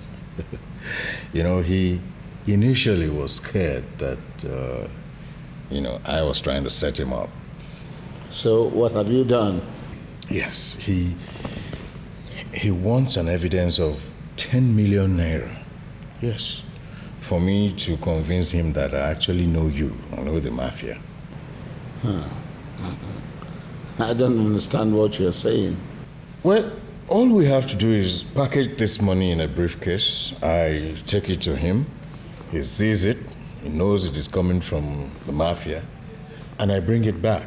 Just something to show him that, I have a good relationship with the mafia. Are you sure he's not setting us up? Of course, he won't do that. I am his superior, definitely. No. He's not planning any setup for us. He just needs to be convinced. That's all. That is all. Okay. I want you to come here tomorrow at 11 o'clock. All right, sir. And that will be done. And I hope you just take a lot of rest and I'll be all right. You know, take a lot of water and relax. Thank you very much. All right, sir. Thank you, sir. I'll see you tomorrow at 11. Tomorrow at 11. All right. Thank you, sir. This is the zenith of my leniency. If you do not bring that idiot here, I will suggest that you commit suicide. That will be a better option for you. If you kill yourself, then you won't have any problem at all. If you allow me to send my men after you, to kill you, they're going to do it very slowly. And when they do that, they set your corpse ablaze. No, no, there will not be any reason for all that. Better make sure, Commander. Thank you, sir. It can be good or bad. It can bring happiness or sadness. It can solve problems and cause problems. That's money, the power of money. It can put a smile on your face or make you cry. It can bring sanity or cause insanity. It can turn people to monsters. Oh, darling. You look extremely romantic. Oh, you like? I'm impressed. You like? Thank you. Like, you know, my business is to make you happy. And whenever you say you're happy, you're impressed, oh my God, I feel so fulfilled. Oh, yeah? Yeah. Can you tell me one good reason why Pastor Timothy has not paid a dime into my account? Can you? Well, I do know that I've taken care of Pastor Henry. And having done that, Pastor Timothy is gone. Because you see, my dear, Pastor Henry is actually his spinal cord. And now that he's handled, Pastor Timothy is nothing. Trust me. I do not understand what you're talking about. Well, maybe we should go to the bedroom. I'm not sure what I mean. Come on.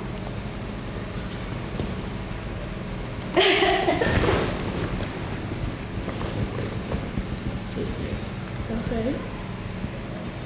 Don't you understand that sometimes I'm too old?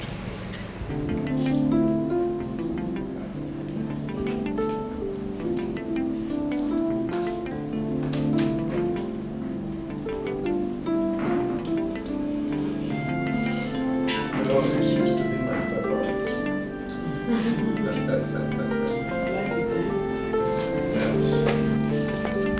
Good evening, sir. Good evening, madam. I am Inspector Jide from Central Police Station, and I'd like to have a talk with Prof. Oh, please do have a seat. I'll join you right away. You're welcome. Thank you, sir.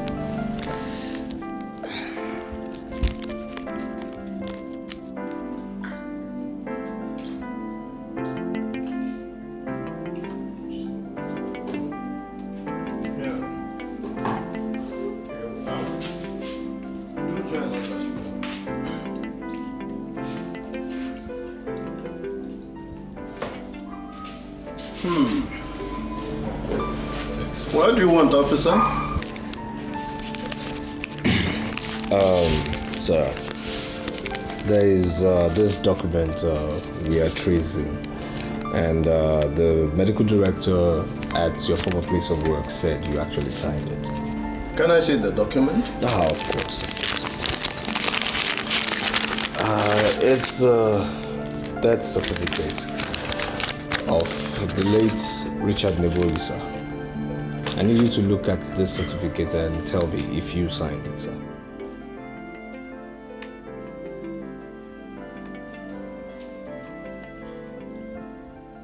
Yes. I'm the one who signed the document. I signed it in my capacity as the medical director then. Oh, good, splendid. So, what was the cause of his death? The cause of the death is written in that document. Just can't you see? You're with your eyes there. Sir, I am not a medical director, you know. I'm just a police officer. You signed this document, so I need you to explain to me the cause of his death. If you insist. The man died from cardiac arrest. Sir, I need you to be careful what you say, you know. Tell me the truth. Because evidence reaching the police say that he was actually murdered. So, sir, I need you just to tell me the truth and nothing but the truth. Because else I'll subpoena you to court. You're an old man and I know you wouldn't like that. Inspector Jide, or whatever you call yourself, what else do you want from my husband? I mean, why are you grounding him? He has told you everything that he knows. What is all this? Madam, your husband must answer all my questions. Ha. What exactly do you want from me? The truth. Prof, did you conduct a proper post-mortem on late Richard Nebulisa before writing his death certificate?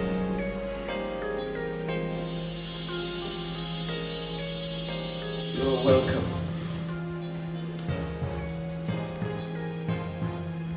Why did you bring me here? I want you to assure me that you are still committed to the promise you made. Well, that depends on the particular promise you're talking about. All right. I had a dream where some relevant government authorities came asking after the circumstances surrounding the exit of Richard Nebulisa Esquire. That is, if you know what that portends. Wait a minute. Professor Leonard, you mean you invited me here to come and discuss your dreams? I'm sorry, Sir Bruno, but I killed the man because you promised to cover my track. Now, I want you to reassure me that that promise still stands. Without any fear of contradiction, I give you my word that everything is perfectly under control.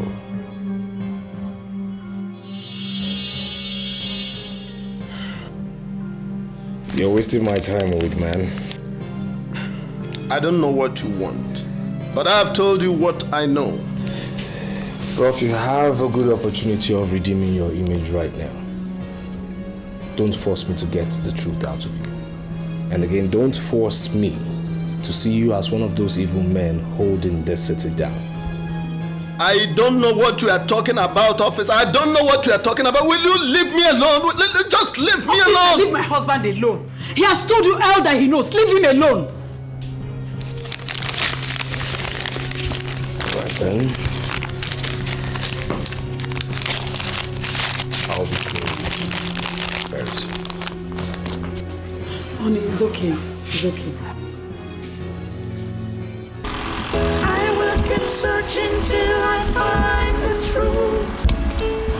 I will keep searching till I get to the root. Justice is... What happened? Any luck? He didn't say anything. His countenance failed him though. I knew he was lying. Okay, let's go. Justice is all I seek, to quench my curiosity. I will keep searching till I find the truth. I will keep searching till I get to the root. Justice is all I seek, to quench my curiosity. There is more to it than meets the eyes. Something is wrong somewhere. Things are not as they seem to be. Something is hidden somewhere.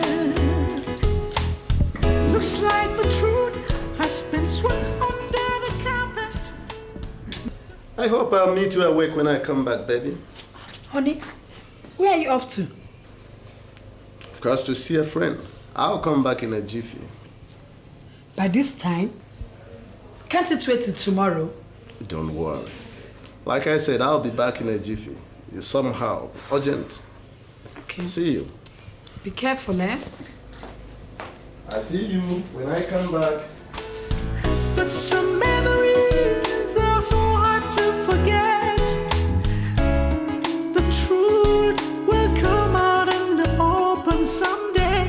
I will not rest till I find. Honorable Professor, I wasn't expecting to see you in my house. I hope everything is all right. Everything. I mean, every single thing is not all right. Why did you say so? Good. One police inspector, Jide, just left my house. He knows everything. I mean, every detail, he knows it. By the way, you promised me that you were going to cover everything. But at the end of the day, you succeeded in covering nothing. This man told me point blank that Richard Nebolisa was killed. You can see that by this singular act, you are going to ruin my retirement. Did you tell him anything? How could I? How could I tell him anything? However, I managed to tell him that the man died from cardiac arrest. Oh, good. Good. Relax. Everything will be all right. Just relax. Don't let Inspector Jide bother you at all. Are you sure you are going to handle the situation? Don't you trust me anymore? Relax. Everything will be all right. Just relax. Let me get your favorite drink. Honorable Sir Bruno. The only Mr. Fix-It the whole universe. I am the one that they couldn't arrest. You could say that again. See, all over the world, men and women always dream of wining and dining with the powers that be. You see, I am the personification of the powers that be. You could say it again. This way from me, let me get a drink.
Professor of Medicine.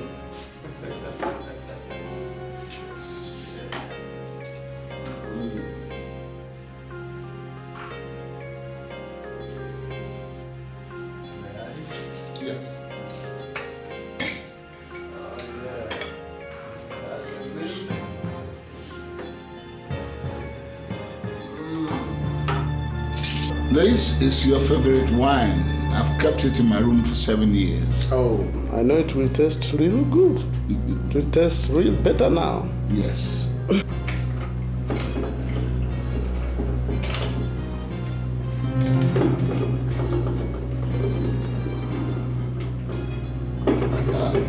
it out.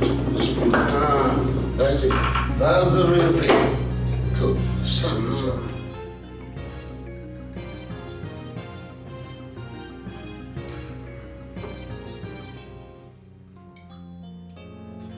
Yes, the police will look for us and they will never see us. That's right. And we shall remain the men who will control this city. Oh yes, oh yes.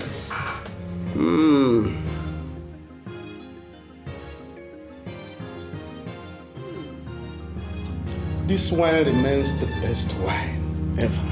I know the value. That's why I kept it.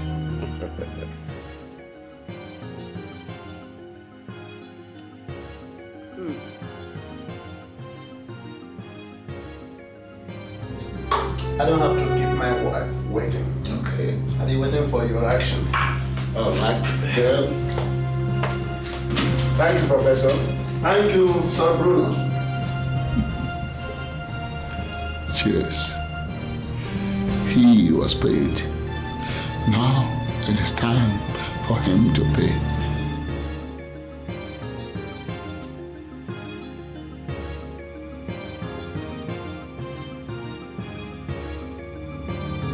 Please calm down. Tell us what happened. We were eating when one police inspector, Jide, from the Central Police Station entered our house. He came with a death certificate. I wanted to find out if it was my husband that signed it. My husband confirmed that he signed it. He wanted to know the cause of the death. And my husband said that the man died of cardiac arrest. The police inspector said that there was fresh evidence to prove otherwise, that the man was murdered. My husband insisted that he died of cardiac arrest. Then the man left. Barely 10 minutes after, my husband dressed up to leave the house. I asked him where he was going to. He said he was going to see a friend. I asked if that couldn't wait till morning, but he insisted that it was urgent. He came back after about an hour. We all prayed and went to sleep. He actually laid on the same bed with me. There was no struggle. There was no scream. Only for me to wake up this morning to find my husband dead.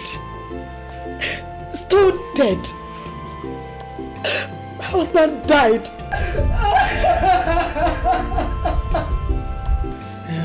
Did he mention the name of this friend he was visiting? He did not. He did not. He just died. Calm down, take heart.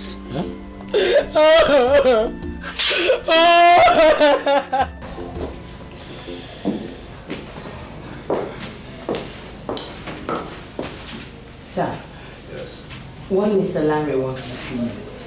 Larry. He specifically called my name. Yes, sir. He mentioned your name.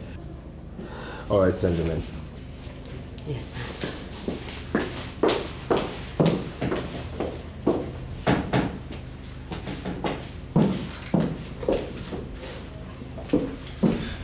Good day, officer. Yes, good day, my brother. How are you? I'm fine, but not very fine. Very fine, sir. I'll sit down. So, my brother, what can I do for you? My name is Larry. I'm the younger brother to Professor Leonard. Well, I must say your brother, Professor Leonard, is not a friend of the police. Why do you say that?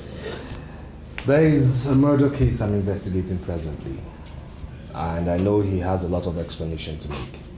I quizzed him and he didn't tell me anything. Definitely he was lying.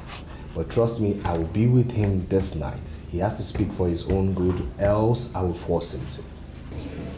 You don't have to go there tonight. And why do you say so? Do you have information for me? My brother passed away last night. You're not serious, are you? I'm serious. I'm actually here because his widow told me you came around last night. Wait. What is this? He doesn't have to die now. He doesn't have any reason to die now. Oh my God. Look, I'm sorry. Please forgive me, okay? I'm sorry about his death, but he hasn't answered my questions. He didn't want to die either, you know? What do you mean by that? Do you know your brother was part of the mafia? And he could have committed suicide in order not to jeopardize his organization or expose the mafia. Are you suggesting that my brother killed himself? Look, I've not said anything, but I'm not saying that, but still it's a possibility, huh? Well, when you left last night, his wife told me he drove to visit an unidentified friend. He came back, slept, and then could not wake up this morning. You know what you're going to do? You're going to go to your people. Tell them the police want to conduct a post-mortem on his corpse. Don't bury him just yet. Yes.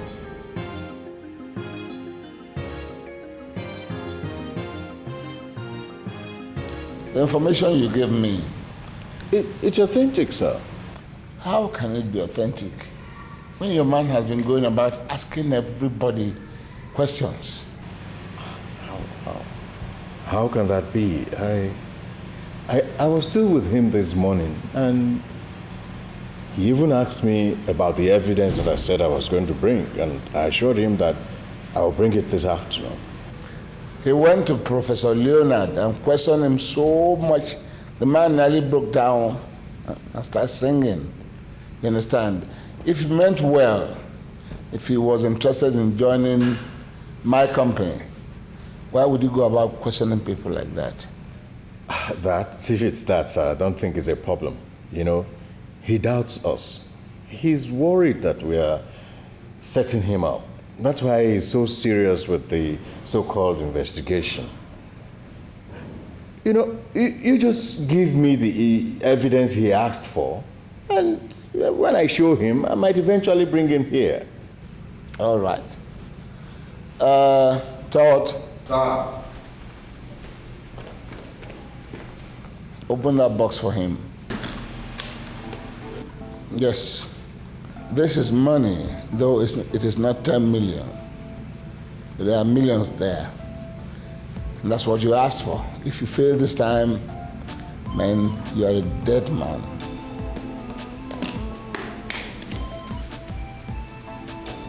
Well, you have just given me the tool, you know, to bring him here. Just leave the rest to me. I'll handle it. Thank you, sir.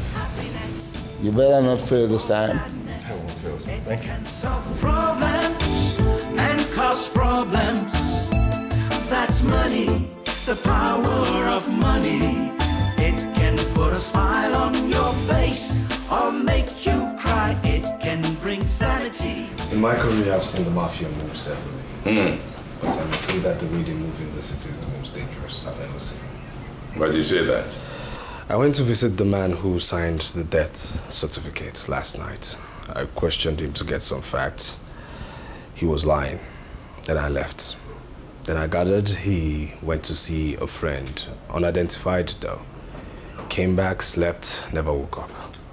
This is serious. Yes. I'd like to see the girl and her mother. I'd like to question her mother. She's still a suspect, I am sorry. And I will not play down on this suspicion until I've quizzed her mother properly. Right, okay. Yeah, I'll take you to their home. Good. Oh, by the way, that girl has actually found yet another lead. The best so far, in my view. Her father's bank statement. Oh, yes. And the bank is still alive. You will not believe this. He had $7 million in 1987. Now, luckily, the bank still exists. So what you have got to do is find out if the money is still there or it has disappeared.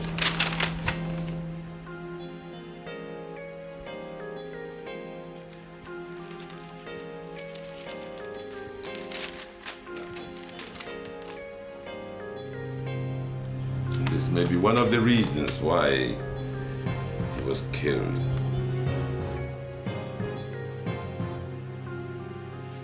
The moment she came into my office, I knew I was in trouble.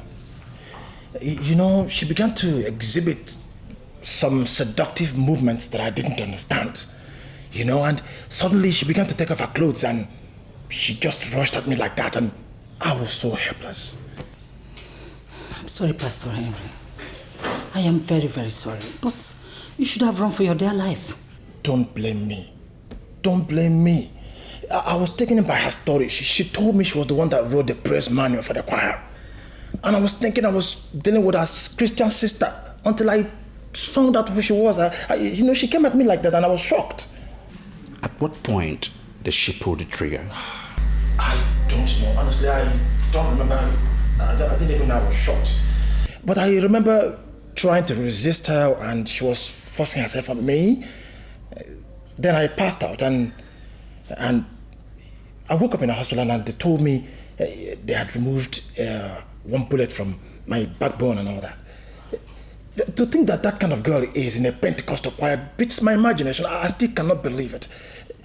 Okay, she even claimed she claimed you know her well. I saw it coming. In fact, I had the revelation, and that is why I called for that deliverance session.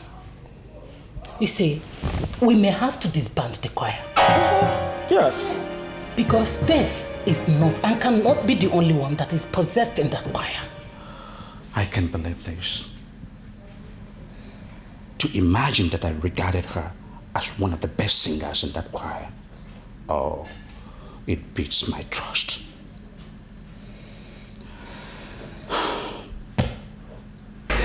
Yeah, I want the history of a particular account, so who do I get to meet? The manager, the accountant, or you? It depends on what you want. I can make such inquiries, but when I can, I will refer you to my immediate boss. Well, I think I'm fine by you. You see, I am currently investigating the murder of a particular prominent man who gave birth to a very beautiful girl just like you. The matter was left unresolved for a number of years, but right now the long arms of justice are about to force themselves out. Well, the daughter of this said man gave me this statement of account, and this is what I want you to do. Look it up in your system, open it, and tell me what you see. I like your manner of approach. Well, thank you very much. Of course, a beautiful banker like you is expected to do beautiful things. Wow! What's the matter? No, but you have to see the manager. What's the problem? Nothing. But there are certain things he alone has to explain to you. So where can I find the manager? It's not on sit now. You can come again tomorrow. All right. I'll come tomorrow then. So can I have my statements? Okay. Thank you very much. My pleasure. I think I'll see the pleasure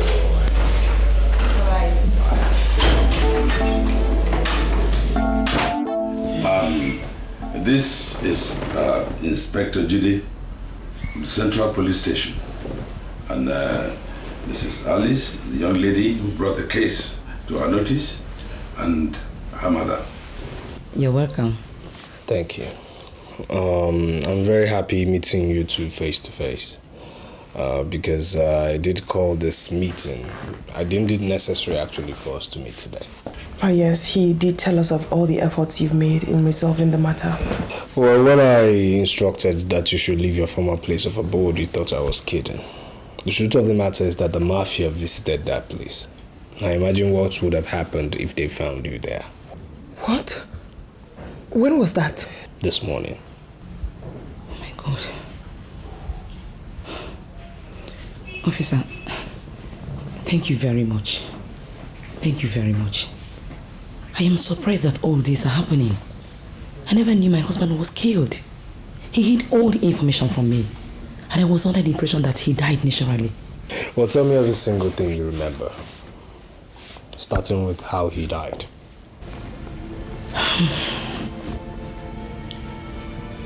He woke up normally that day and left after eating his breakfast of pounded yam and insala soup. He ate the same breakfast every other morning. He came back around 8 p.m. I can remember that night, he smoked in the sitting room for about 10 minutes and went to bed. Meanwhile, he had quit smoking before, but he smoked again that night. I later joined him in bed, and he was already asleep. I didn't touch him. He was snoring like he does all night, but I managed to sleep. I was the first to wake up in the morning. It has never occurred. It has never happened. Unlike him, he will be the first to wake up, but that day, I was the one to wake up first. I turned on the light and noticed that he was not breathing. I touched him and he was too cold. Too cold. I knew what that means, so I ran out and called the neighbors. They came in and confirmed him dead. That was it. It has never occurred to me that he was killed. So did he struggle that night? Not at all. He didn't struggle. The same position I met him in the night was the way he was when I woke up in the morning. Do you know his business interests? He never allowed me to know. He made it a law that once he entered the house, that business must not be discussed. He kept me in the dark, but he would give you whatever you want, anytime you want it. So if he had an account, for example, you wouldn't even know? We operated a joint account in which he deposited 5 million naira, and that was the money I'm using now for my business. Well, I went to visit and question the doctor who signed your late husband's death certificate. Information reaching me says he died the same way your husband did. What?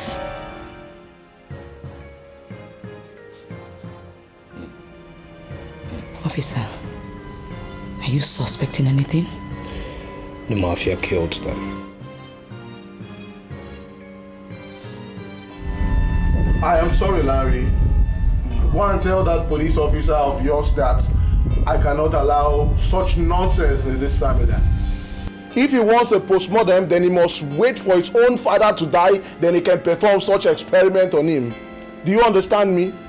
I cannot allow my brother to be used for such laboratory experiment. Do you understand? Bros, I don't know why you are misunderstanding this whole matter. The police are suspecting our brother was murdered, and they want to investigate. And if you look at the whole circumstances surrounding his death, I agree with them. The police have warned that we should not bury him. Did you hear that? Who is that police officer to tell me not to bury my brother? Who is that police officer? Do you know what the postmortem is? They want to pick up the professor and cut him into two in the name of experiments. So that what trash is that? I would never allow such happen to my brother. But bro, if the police still insist on going on with the investigations, why don't we allow them? If not, they will conclude that the late professor was murdered by members of this family. And which, of course, the press will not even investigate before calling us the murderers. Please, let us allow the police to do their work. Arrant nonsense. The press can write whatever they want to write. I do not care if they write rubbish today, I will debunk it the next day. You understand me? My brother died of natural cause. He slept and did not wake up just like our ancestors. What rubbish is this? How would I allow my brother, a professor, to be taken as laboratory experiment for small nurses who jump from bed to see his nakedness? It will not happen. I the Alatisi of Agoju would never allow such to happen. Do you understand that? If I allow such, even the ancestors will strike me dead.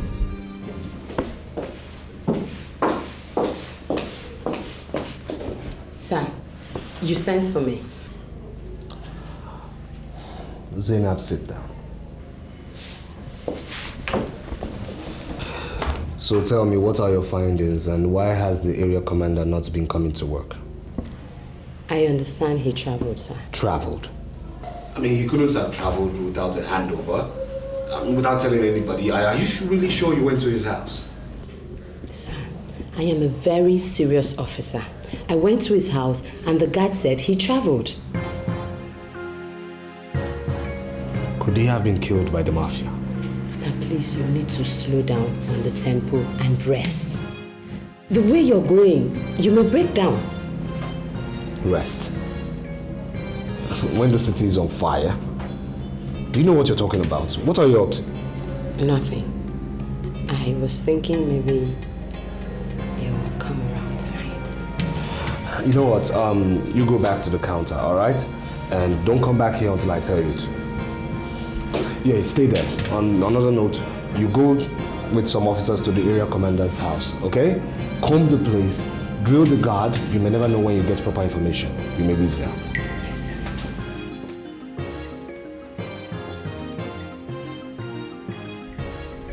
Guys, I'm thinking of taking a trip to the Caribbean. You Caribbean. What's that? What's funny? What exactly are you going to do at the Caribbean? You see, there's this girl, very lovely girl that saw me on Facebook and went crazy. And she invited me over, I'm thinking of having a moment of bliss with her at one of the best beaches in the Caribbean. I'm serious, I'm going to finish that girl. Saka. What? Should I tell you the truth? And what's the truth? You have to be careful. Sure will, I'll be careful. You just have to be very careful. What's the problem? I will be careful. No, you see, Caribbean is not just the kind of place you just go like that. But don't be saying when I know the Facebook. Facebook thing. But I'm sure that the girl come. Boss, are you pondering what I'm pondering? No, sir. The area commander, he has made away with my money. Remember the money you opened for him to see? Yes, sir. Yes. He has escaped with it. He came with the story that the inspector wanted to see 10 million naira before he joins us. It was all lies. He just wanted to take the money and run away. Luckily, I didn't give him 10 million. He took 3 million. What exactly do you want us to do, sir? I want us to bring the area commander here. Yes, with my money. But in case you don't find the area commander, look for whoever has seen him and bring him here. If you can't find who has seen him, look for who has heard about the area commander, whoever he is. Bring him here. The truth is that you must bring somebody here. Am I clear? Yes, you stay behind.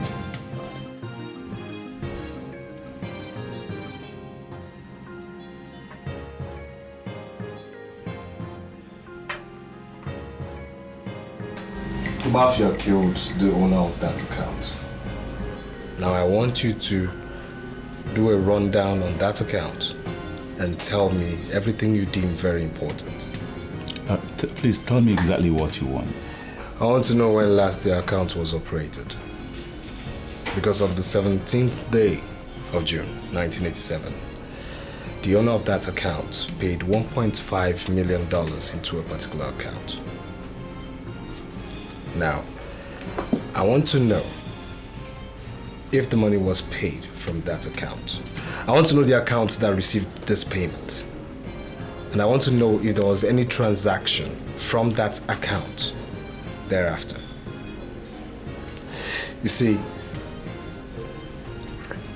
on the 18th of June, 1987, the owner of that account died.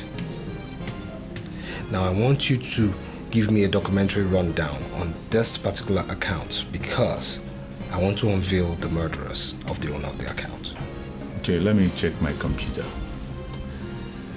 Okay. The account was a current account. It is now dormant because it has not been operated for years. The account is a dollar account and the owner is Richard Nebolisa. He used this account for several international transfers. As at 10th day of June, the account had credit balance of 17,420,000 US dollars. On the 12th, he wired $10 million US dollars to Oceanic Oils in Ivory Coast. And on the 17th, he issued a certified check of 1.5 million to Agrippa Investment Limited. And on the 29th, the account received a credit transfer of $6 million from Mark and Bush Incorporated. And on the 30th, a credit transfer of $5 million was received from Atlantic Vessels, Canada. That was the last credit. And on the first day of July 1987, a check of $10 million in favor of Bruno and Company was presented, and the manager then refused to honor the check because they were already aware that the account owner had died. You see, that manager was blown into pieces as he was coming back from the fellowship with the wife. And was the blast investigated? Yes. The police said the manager was a terrorist and that the bomb inside his car exploded and killed him. And the bank believed this? We didn't believe it. The management knew it was a farce. That was police report. What could we do? All right then, could you please print out this report you just gave me right now? Alice, I want you to understand that there is a problem. But don't bother yourself, because I'm doing everything possible to solve it. What is the problem, sir? The board members. The entire board members are not happy with your employment. All of them. And they have instructed that I fire you. Does that mean I'm fired? Never. I am the general manager here, and I have the right to hire and to fire anybody that I want. I'm not going to fire you because I want you to be around here with me. I called you here because I want to find out, can we work together? Sure, sir. We are together. I think I know why they want me fired. Why? You know, Benson seems to know the reason, but I don't know why he's not opening up to me. What is the reason? Why do they want you out? We can't talk here, sir. Maybe we can talk outside. Perhaps at night. Okay, by me. But no matter what happens, I want you to understand that I want you to be around here with me. I'm happy to be with you, sir. Thank you very much. So we'll see you later. Yes, sir. Well, Barrister, I don't have any more time to waste. I've already discussed with the bank manager and he says the account has a credit balance of $16.5 million. Whoa. Yes. And the wife's name is there as the next of kin. So this is what I need you to do, sir.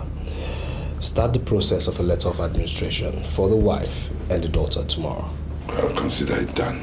I mean, how can a man have the kind of money we're talking about and then take his family to go and live in that cheap accommodation?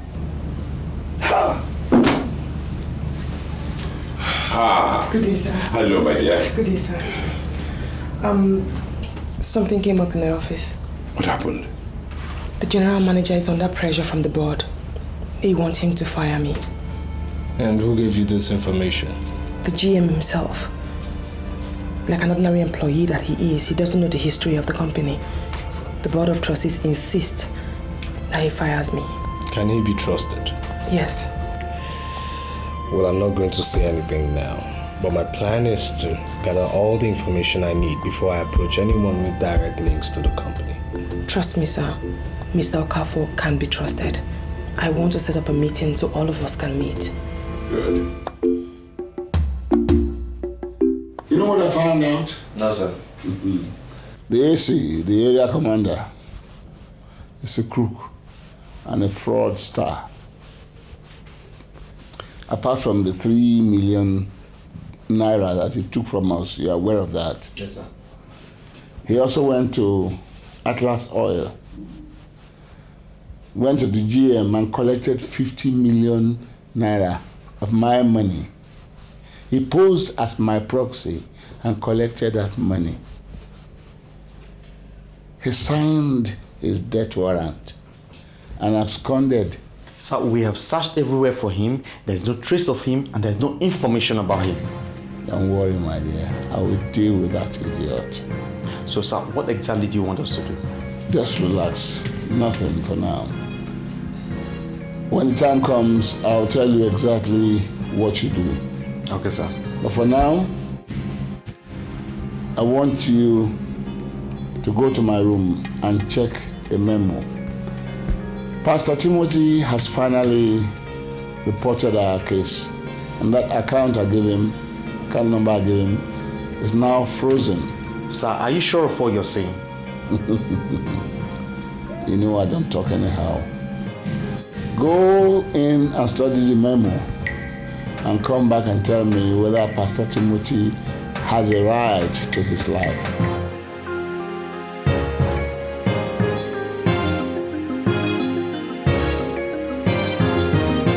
Everybody's gone, and we are still here. I asked you to wait behind this night so that we can talk as friends, as co-managers. You are here before me. I believe you know a lot of things that I don't know. The board members suddenly, they sent me a message asking me that I have to fire my secretary. I don't understand what that means. And I want to find out from you, do you know why? Just about time you are told the truth. You remember I once asked you if you knew anything about the girl you hired you employed as a secretary? You said you didn't. As at the time I asked that question, I didn't know anything about her. And what do you know about her now? Because I still don't know her. I just know that I have a very wonderful secretary who is doing so well, and I like her. She happens to be the daughter of Richard Nebolise, a man the board members of this company used Cardinal Crusade to eliminate. Now, they want you to fire her before she lays her hands on anything that will be detrimental to this company. Are you telling me to my face, with all sense of responsibility, that we have been grooming a company that was founded on questionable foundation? A company that actually murdered her principal investor? Is that what you're telling me? Cardinal Crusade refused any form of outright payoff for their services.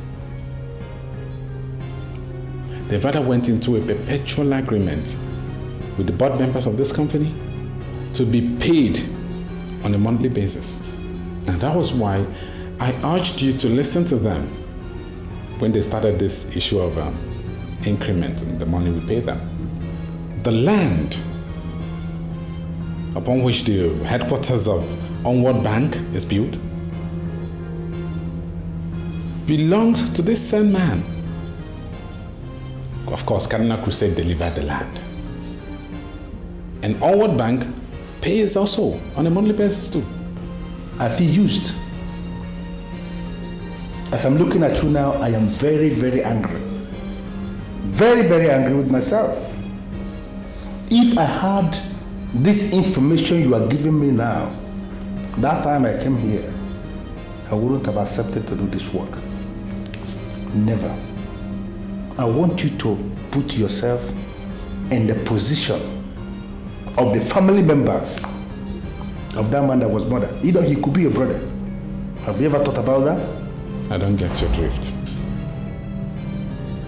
What are you talking about? Men can suppress justice for some time, but surely men cannot suppress justice forever. I want us to hijack this company and deliver same back to the original owners of the company. You never can tell. We may have better bargain from them than what we have now. You honestly think that hijacking this company is possible? Maybe I think the time is now right for me to refer you to that thing I have there. I believe you have seen it severally, but maybe you never pause to ponder what it means. Impossible. It is not a place to stop. It is a starting point to overcome. I want you to get one thing, Benson. It is not impossible. In fact, I don't believe in impossibility. We can hijack this company in justice and fairness and deliver same to the original owners. Then you better believe and know that it can be done.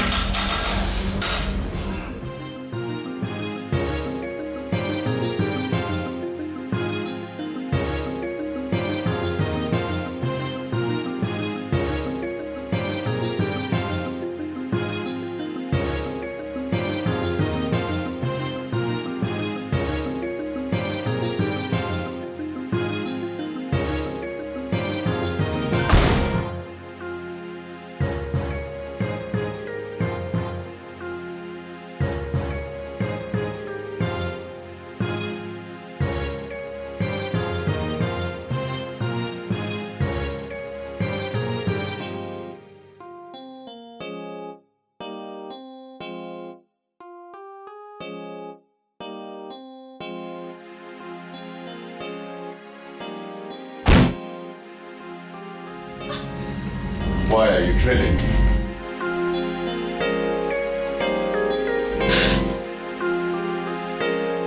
This hotel is surrounded by men of the Cardinal Crusade. Put the gun down and I'll tell you why I'm here. And who told you that I was here? That's ridiculous. You didn't really think you could run away from us. You stole our money.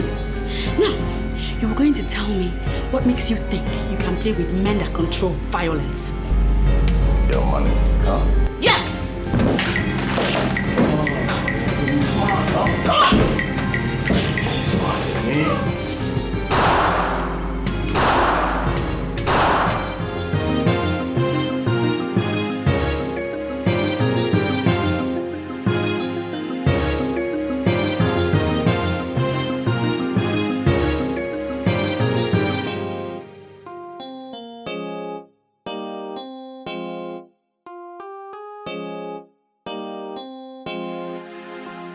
Something is wrong somewhere. Things are not as they seem to be. Something is hidden somewhere. I'm sorry, but I'm not ready for your games. I want you to tell me the truth. The whole truth and nothing but the truth. My dear, what is the matter? Why are you overworking yourself? You said you wanted to use the empty flats down Osborne Street for guest house. Exactly. So, what is the position now? The position remains the same. That place is still being reserved as guest house. When will you stop lying? Why must you lie to your wife? Why? Are you calling me a liar? Don't try to manipulate me, okay? You know very well that you're lying. And you know I hate lies. What's come over you? You gave that flat to your girlfriend. And she is living there with her mother. Why then are you telling me that the flat is still reserved?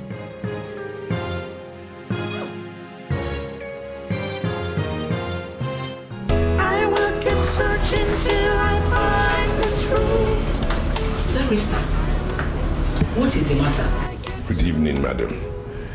Terribly sorry to barge in on you at this ungodly hour.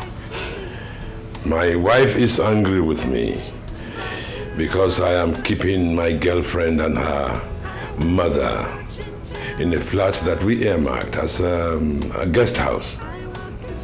I tried to explain to her, but she wouldn't listen. So, madam, please, I will appreciate if you can tell her who you are and why you are here. Please, my fellow woman, don't be angry with your husband. At least my daughter is not his girlfriend. Your husband is only our lawyer. Just our lawyer. He's just helping us to resolve the death of my husband. We have a house of our own. I have my own house. But the police said that we shouldn't stay there anymore. So your husband gave us this place in love. We will still go back to our place. Please, my dear, try to understand him.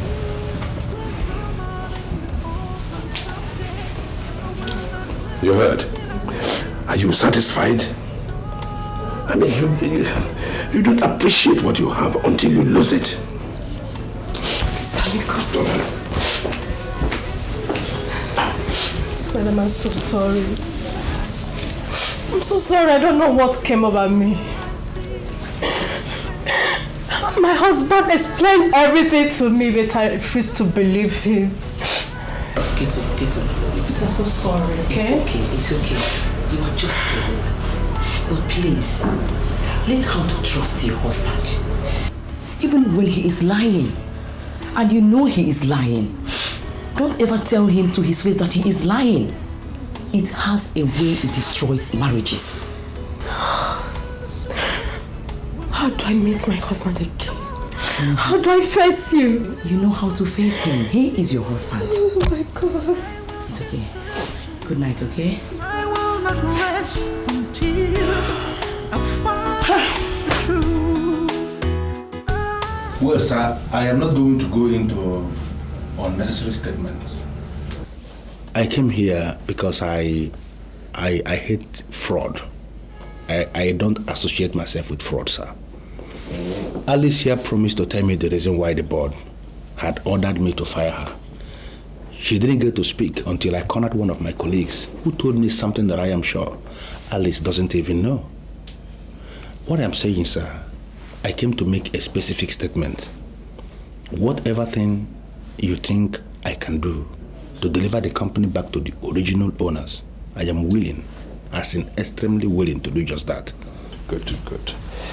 Mr. Okafor, hearing from you now has given me some sort of confidence. I used to look at you as one of the evil men the police are trying to clamp down and destroy. No. I'm glad to hear you're anti-cheating and you're anti-fraud. But here's my next question. Do you have any information from your colleagues Alice doesn't know of? Of course, that's what I said. I said it already. The land upon which the headquarters of Onward Bank stands belongs to her father. He didn't sell that land to anybody. They seized the land from him. They used the mafia to seize that land. And up to today, the bank is paying rent to the mafia on that very property. The same thing with our company. Her father was the principal investor. Now, every other month, we are paying rent to the mafia because the board actually used as a mafia to eliminate her father. They do not want her around because they know she's very, very relevant in that company. All right. Mr. Okafor, do you have any documents that can prove to a judge in the court of law that your board hired the mafia to kill late Richard Nebulisa? Well, as I sit here now, I don't have any such document. But if you can come around tomorrow, I am going to open up our storeroom. That is the archives where all the documents are kept. You take your time, you comb through. Hopefully, you may see one or two documents that will give you the opinion that you desire. It can be good, or bad. It can bring happiness or sadness. It can solve problems and cause problems. That's money, the power of money. It can put a smile on your face. The information at my disposal is that the area commander died at the Hotel Vadaga Limited. The truth is that he actually killed Steph. Yes. I am not here to discuss the highly compromised officer, but I'm here to tell you information from my source. I'm sorry, sir, but we need to understand what you mean by your source. Inspector Jide has finally submitted his memo to the forces headquarters, and they're now ready to come and get us. I'm sorry, boss. You are confusing the boy, sir. You're confused? An officer is arriving from Abuja today. Her name is Aisha. She's coming to partner with Inspector Jide, and their purpose is to eliminate us. She's going to arrive in Dynamic Airways at 12:05. Now, I want us to ensure that she does not reach her destination. Her destination should be this house. Abduct her and get her into this house. Do whatever you can to make sure that you bring her into this house. Am I clear? Sir, do we have your permission to kill her at the airport if it's certain that we cannot come back with her? No, you don't have my permission to kill her at the airport. Do whatever you can to make sure that you bring her here. Am I clear? Just in case you find that you may not be able to bring her here, gentlemen, commit suicide. If you find out that you cannot bring her here as I've instructed you, kill yourselves, don't come back. Am I clear? Yes, boss. Run along. It can be good or bad. It can bring happiness or sadness. It can solve. I don't understand you. You mean since you assumed office as a GM, you never searched the archives?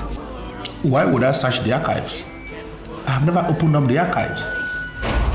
Because I have this conviction that whatever record I have in the archives should not be of benefit to me because I'm a man for the future. My mission in this company is to turn things around, and that is exactly what I am doing. Nothing to do with the archives. Well, sir, do you think the inspector can find anything in that room? Definitely, he is a trained police officer, and I want to believe he knows what he wants. I've opened up the room for him, and he's walking in there. Whatever thing he finds out, eventually we are going to know. But my primary concern is for justice to prevail. Oh, here he comes. Inspector. Good day, everyone. Inspector, Yes. did you find anything? Well, it would be a waste of time if I do spend any more here. I've seen what I need to see. What did you see? The agreement signed between your board of directors and the leader of the Cardinal Crusade. They even went the extra mile of also thumbprinting. There's nothing more authentic. So are you telling us that you are not going to proceed to arrest them? Well, not yet, but very soon. I'm working out a strategy to ensuring a perfect outing. Now, this is what I need you to do. Go about your businesses as usual. Keep your lips sealed. You might never tell who tried to ruin everything. No problem, Inspector. Thank you so much. You think? Make you cry, it can bring sadness.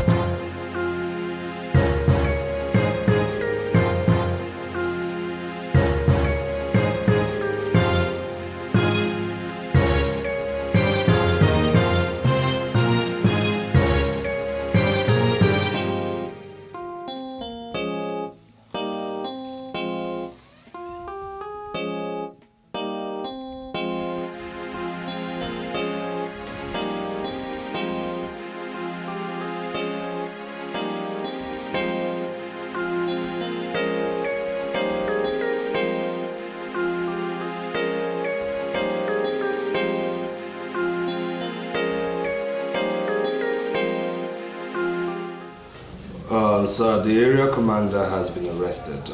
He killed someone at Vadaga Hotels and the police commissioner ordered his immediate arrest, sir. Is he still in your local cell or has he been transferred to the state command? The police commissioner sent some men to pick him up, sir. I do believe that his arrest is a huge step towards curbing down the activities of the mafia in the city, sir. I think I want him transferred to the force headquarters. Then you will have to talk with the police commissioner, sir. Leave that for me. I know what to do. Thank you very much, sir. I'm wondering if I could speak with Aisha on your phone. I've been calling her lines and it's not going through. I'm sorry, sir. I don't understand what you're talking about. Who is Aisha? Aisha is an inspector we sent to partner with you. We've received your report and we know you need an intelligent officer to assist you in your duties. She is due to have landed in your local airport. I've been calling her line and it's ringing no reply. Sir, I am not comfortable with this information. Why? Sir, because I'm not aware you sent anybody, from the force headquarters, sir. Now you know.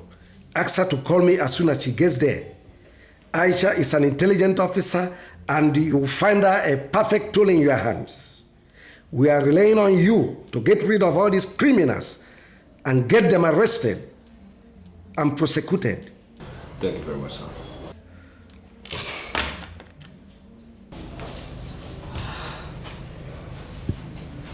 Why would you have to send someone here without telling me? So what do you want from me? They sent you to my territory. You had the guts to accept. Huh? What are your plans? Speak or get destroyed. You just let me go and you're sure of your protection because you cannot destroy me. You talk like somebody who has a backbone. Tell me what you know that I would like to know, or else I'll let my voice lose on you. I'm here by the orders of AIG Abakoba of the Force Headquarters. He is a very brutal officer. So you just let me go in peace or be destroyed in pieces. You are in my custody and you had the guts to laugh and smile. Who gave you that right? The information at my disposal is that you're an idiot. You sound like an idiot. You behave like an idiot, and now I've confirmed that you're really an idiot. Oh, I love this girl. Can't you see that? You are in my custody and you have the guts to insult me, to abuse me right before my face. Boy, look after her. Let me dream up an evil scheme for her. All right, boss. She needs to be taught a lesson.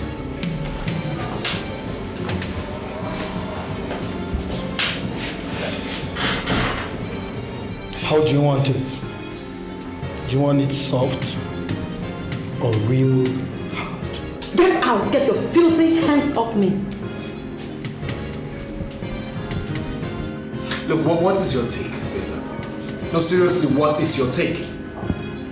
Are you not concerned that an intelligence officer sent from force headquarters is missing? I'm very sorry, sir. But I do not understand why a female partner is sent to you. And what kind of statement is that? AIG Agbakoba himself told me, confirmed it, that an intelligence officer was sent from force headquarters here. And here's my second question. Why would you allow a night of fling affect your sense of judgment? Why? What I shared with you was not just a fling. I gave you myself, and I'm not ready to take it back. I'm just worried that a female partner was sent to you. I'm sorry, Constable, but you have to leave my office now. I will not disobey you. But take it from me. You're the best man I've ever had. Now stop there. Come here.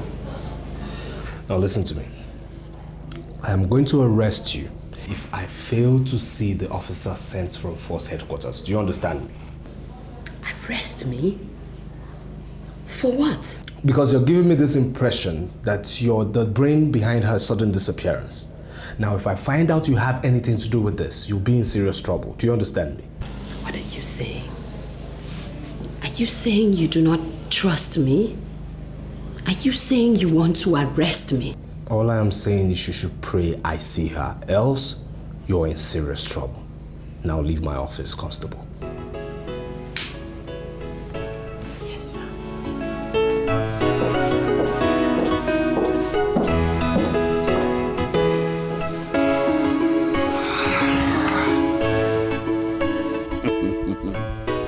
I'm going to destroy that inspector. I will keep searching till I find the truth. I am ready.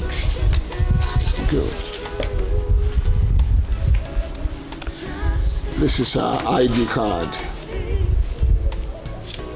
From now on, you are no more Frances the call girl. You are now Aisha Zongina, the police inspector. Now, I don't like failures, so don't fail me. I have never failed before. Good. Run along.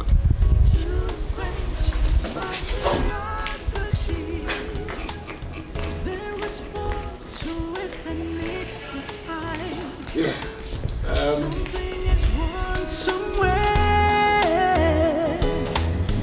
Things are not as they seem to be. Something is hidden somewhere. You say you're Inspector Aisha from Force Headquarters. Yes. I'm your new partner. You look to me like a civilian because you don't have the flair of an officer. I am an officer. Look, we don't have any time to waste, okay? The instruction is that we go straight to confront the mafia. You don't tell me about instructions. I do understand my instructions. Let me see your ID card. I already showed you. I want to have a closer look at it. Okay.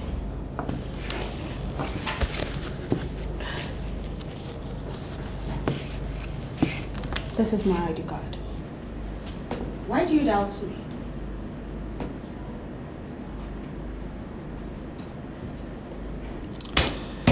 You're not the person in this ID card. Oh, I took that picture many years ago. You know, women change faster. You should know that. What police college did you go? Ikeja Police College. When? 1990. Name 5 lecturers at your police college. What kind of question is that? Who are you? Look, you're pointing a gun at a fellow officer. Stand up. I said stand up! Get up now! Now tell me who you are, who sent you, and where is my real partner, Inspector Aisha from Force Headquarters? I am your partner. Why are you embarrassing me? Officers! Officers! Stand up. Take this impersonator. Yes, sir. And hang her upside down. Head down, legs up. Torture approved. What? Move her. Move! Hold it. Wait. Okay. Are you ready to talk now? Okay. I'll tell you. I am Frances Anna. I'm not a police officer.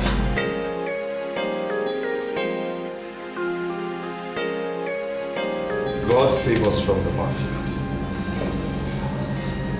We even have them in the Force Headquarters. I'm sure their contacts in the Force Headquarters must have told them of Inspector Aisha missing. Now I want that impersonator manacled in a secluded cell until further notice. Do you hear me? Yes, sir. Yes, sir. Are you there? Yes, sir. You may dismiss. God. Where could she be? Inspector Aisha. Where are you? What happened? I don't know how she managed to untie her hand, sir. She hit me across the face and I passed out. Only for me to wake up and realize that she's gone, sir. How could you allow yourself to be knocked out by a woman after all the training that I gave you? What's wrong with you? What kind of human being are you? Huh? You're an idiot. Go and get taught. And comb the environment now. Comb everywhere. She can't go far with her pants and bra. Now, do that. Idiot.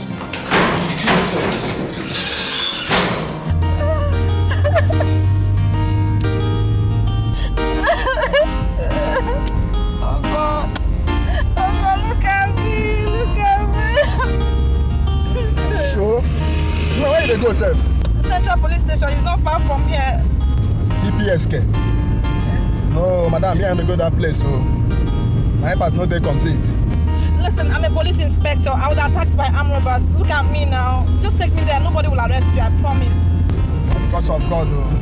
Yeah, the first woman again. They don't give away for my life. Just like the sun gradually rises in the morning and shines so bright throughout the day, so will the truth gradually be unveiled one day. I want you to understand I don't have time. My partner who was sent from the force headquarters in Abuja has been kidnapped. Now, we are currently making arrangements to making sure that the ownership of the company gets transferred to Mrs. Richards and her daughter. This is what I want you to do. Call an emergency meeting of all the board of directors, including the leader of the mafia. Give them a cogent reason why they should meet at your office at the same time. When they're complete, page me. That will not be a problem at all. I can even gather them in 1 hour. You know, all they need to hear is that there is a windfall to be shared, and all of them will gather to share the said windfall. So I'll do as you said. Okay. All the things done in the secret will someday come out in the open for all to see. I will keep searching. I will not rest until I find the truth. I will keep searching till I find the truth. I will keep searching. Inspector Aisha, I'm sorry for the ordeal you went through. I have to say it's very unfortunate. As we speak, the criminal who was sent to impersonate you is wallowing in cell 4. The leader of the mafia will soon be arrested with his fellow criminals. There's a strategy in place. Okay, fine. I need to hear the strategy because I cannot wait to lay my hands on this idiot that made me jump down through a very high to the street with pants and bra. Can you imagine that? Like I said, it's very unfortunate. Take it easy. All right? You will definitely lay your hands on him. I'll brief you on the strategy. Let's go to the canteen and eat. Okay? You understand that the success of the police is based on planning and information. So, please, if we may go and eat. On me, please.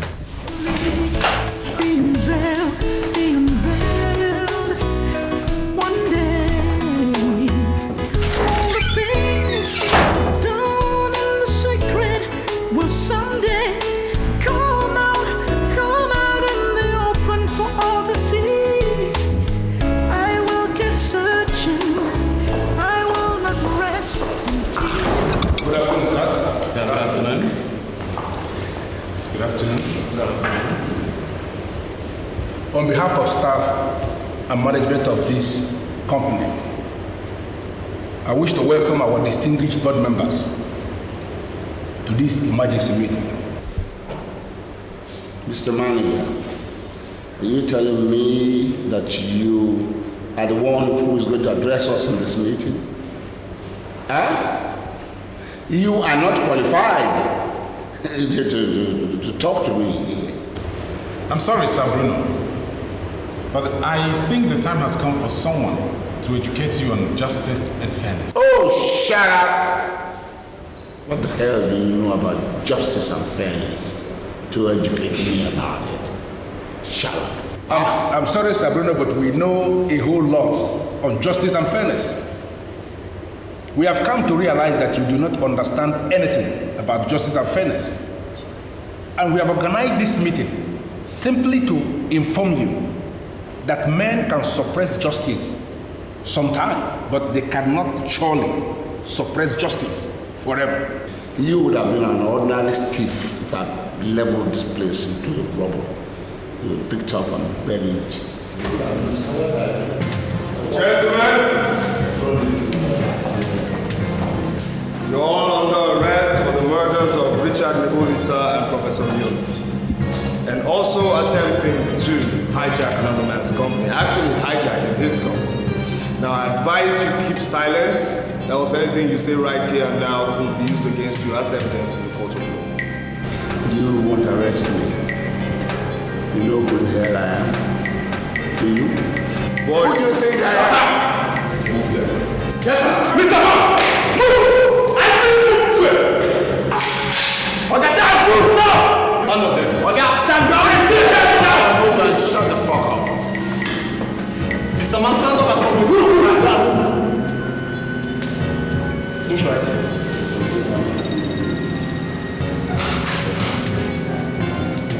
Please move. Now you know who has the ultimate power. I have the ultimate power. This is my city.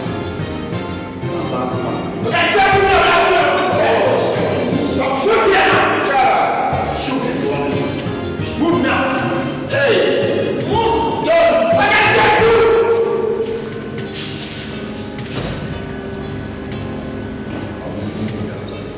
It's all yours.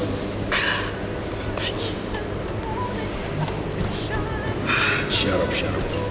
Let's go. Naturally, being there, one day, all the things. The judiciary has always been and still is the last hope of the common man. All the necessary documents have been secured. And A&D, by the order of a competent judge, is now your company. It was a rigorous and thorough process. But I am delighted. I am very, very happy to tell you that we are at the end of the tunnel.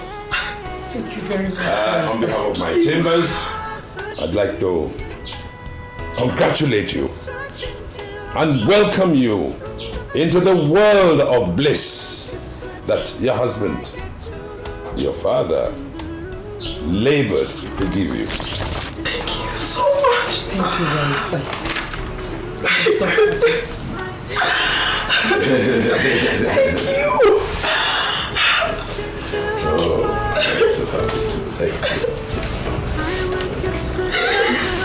Thank you so much. Thank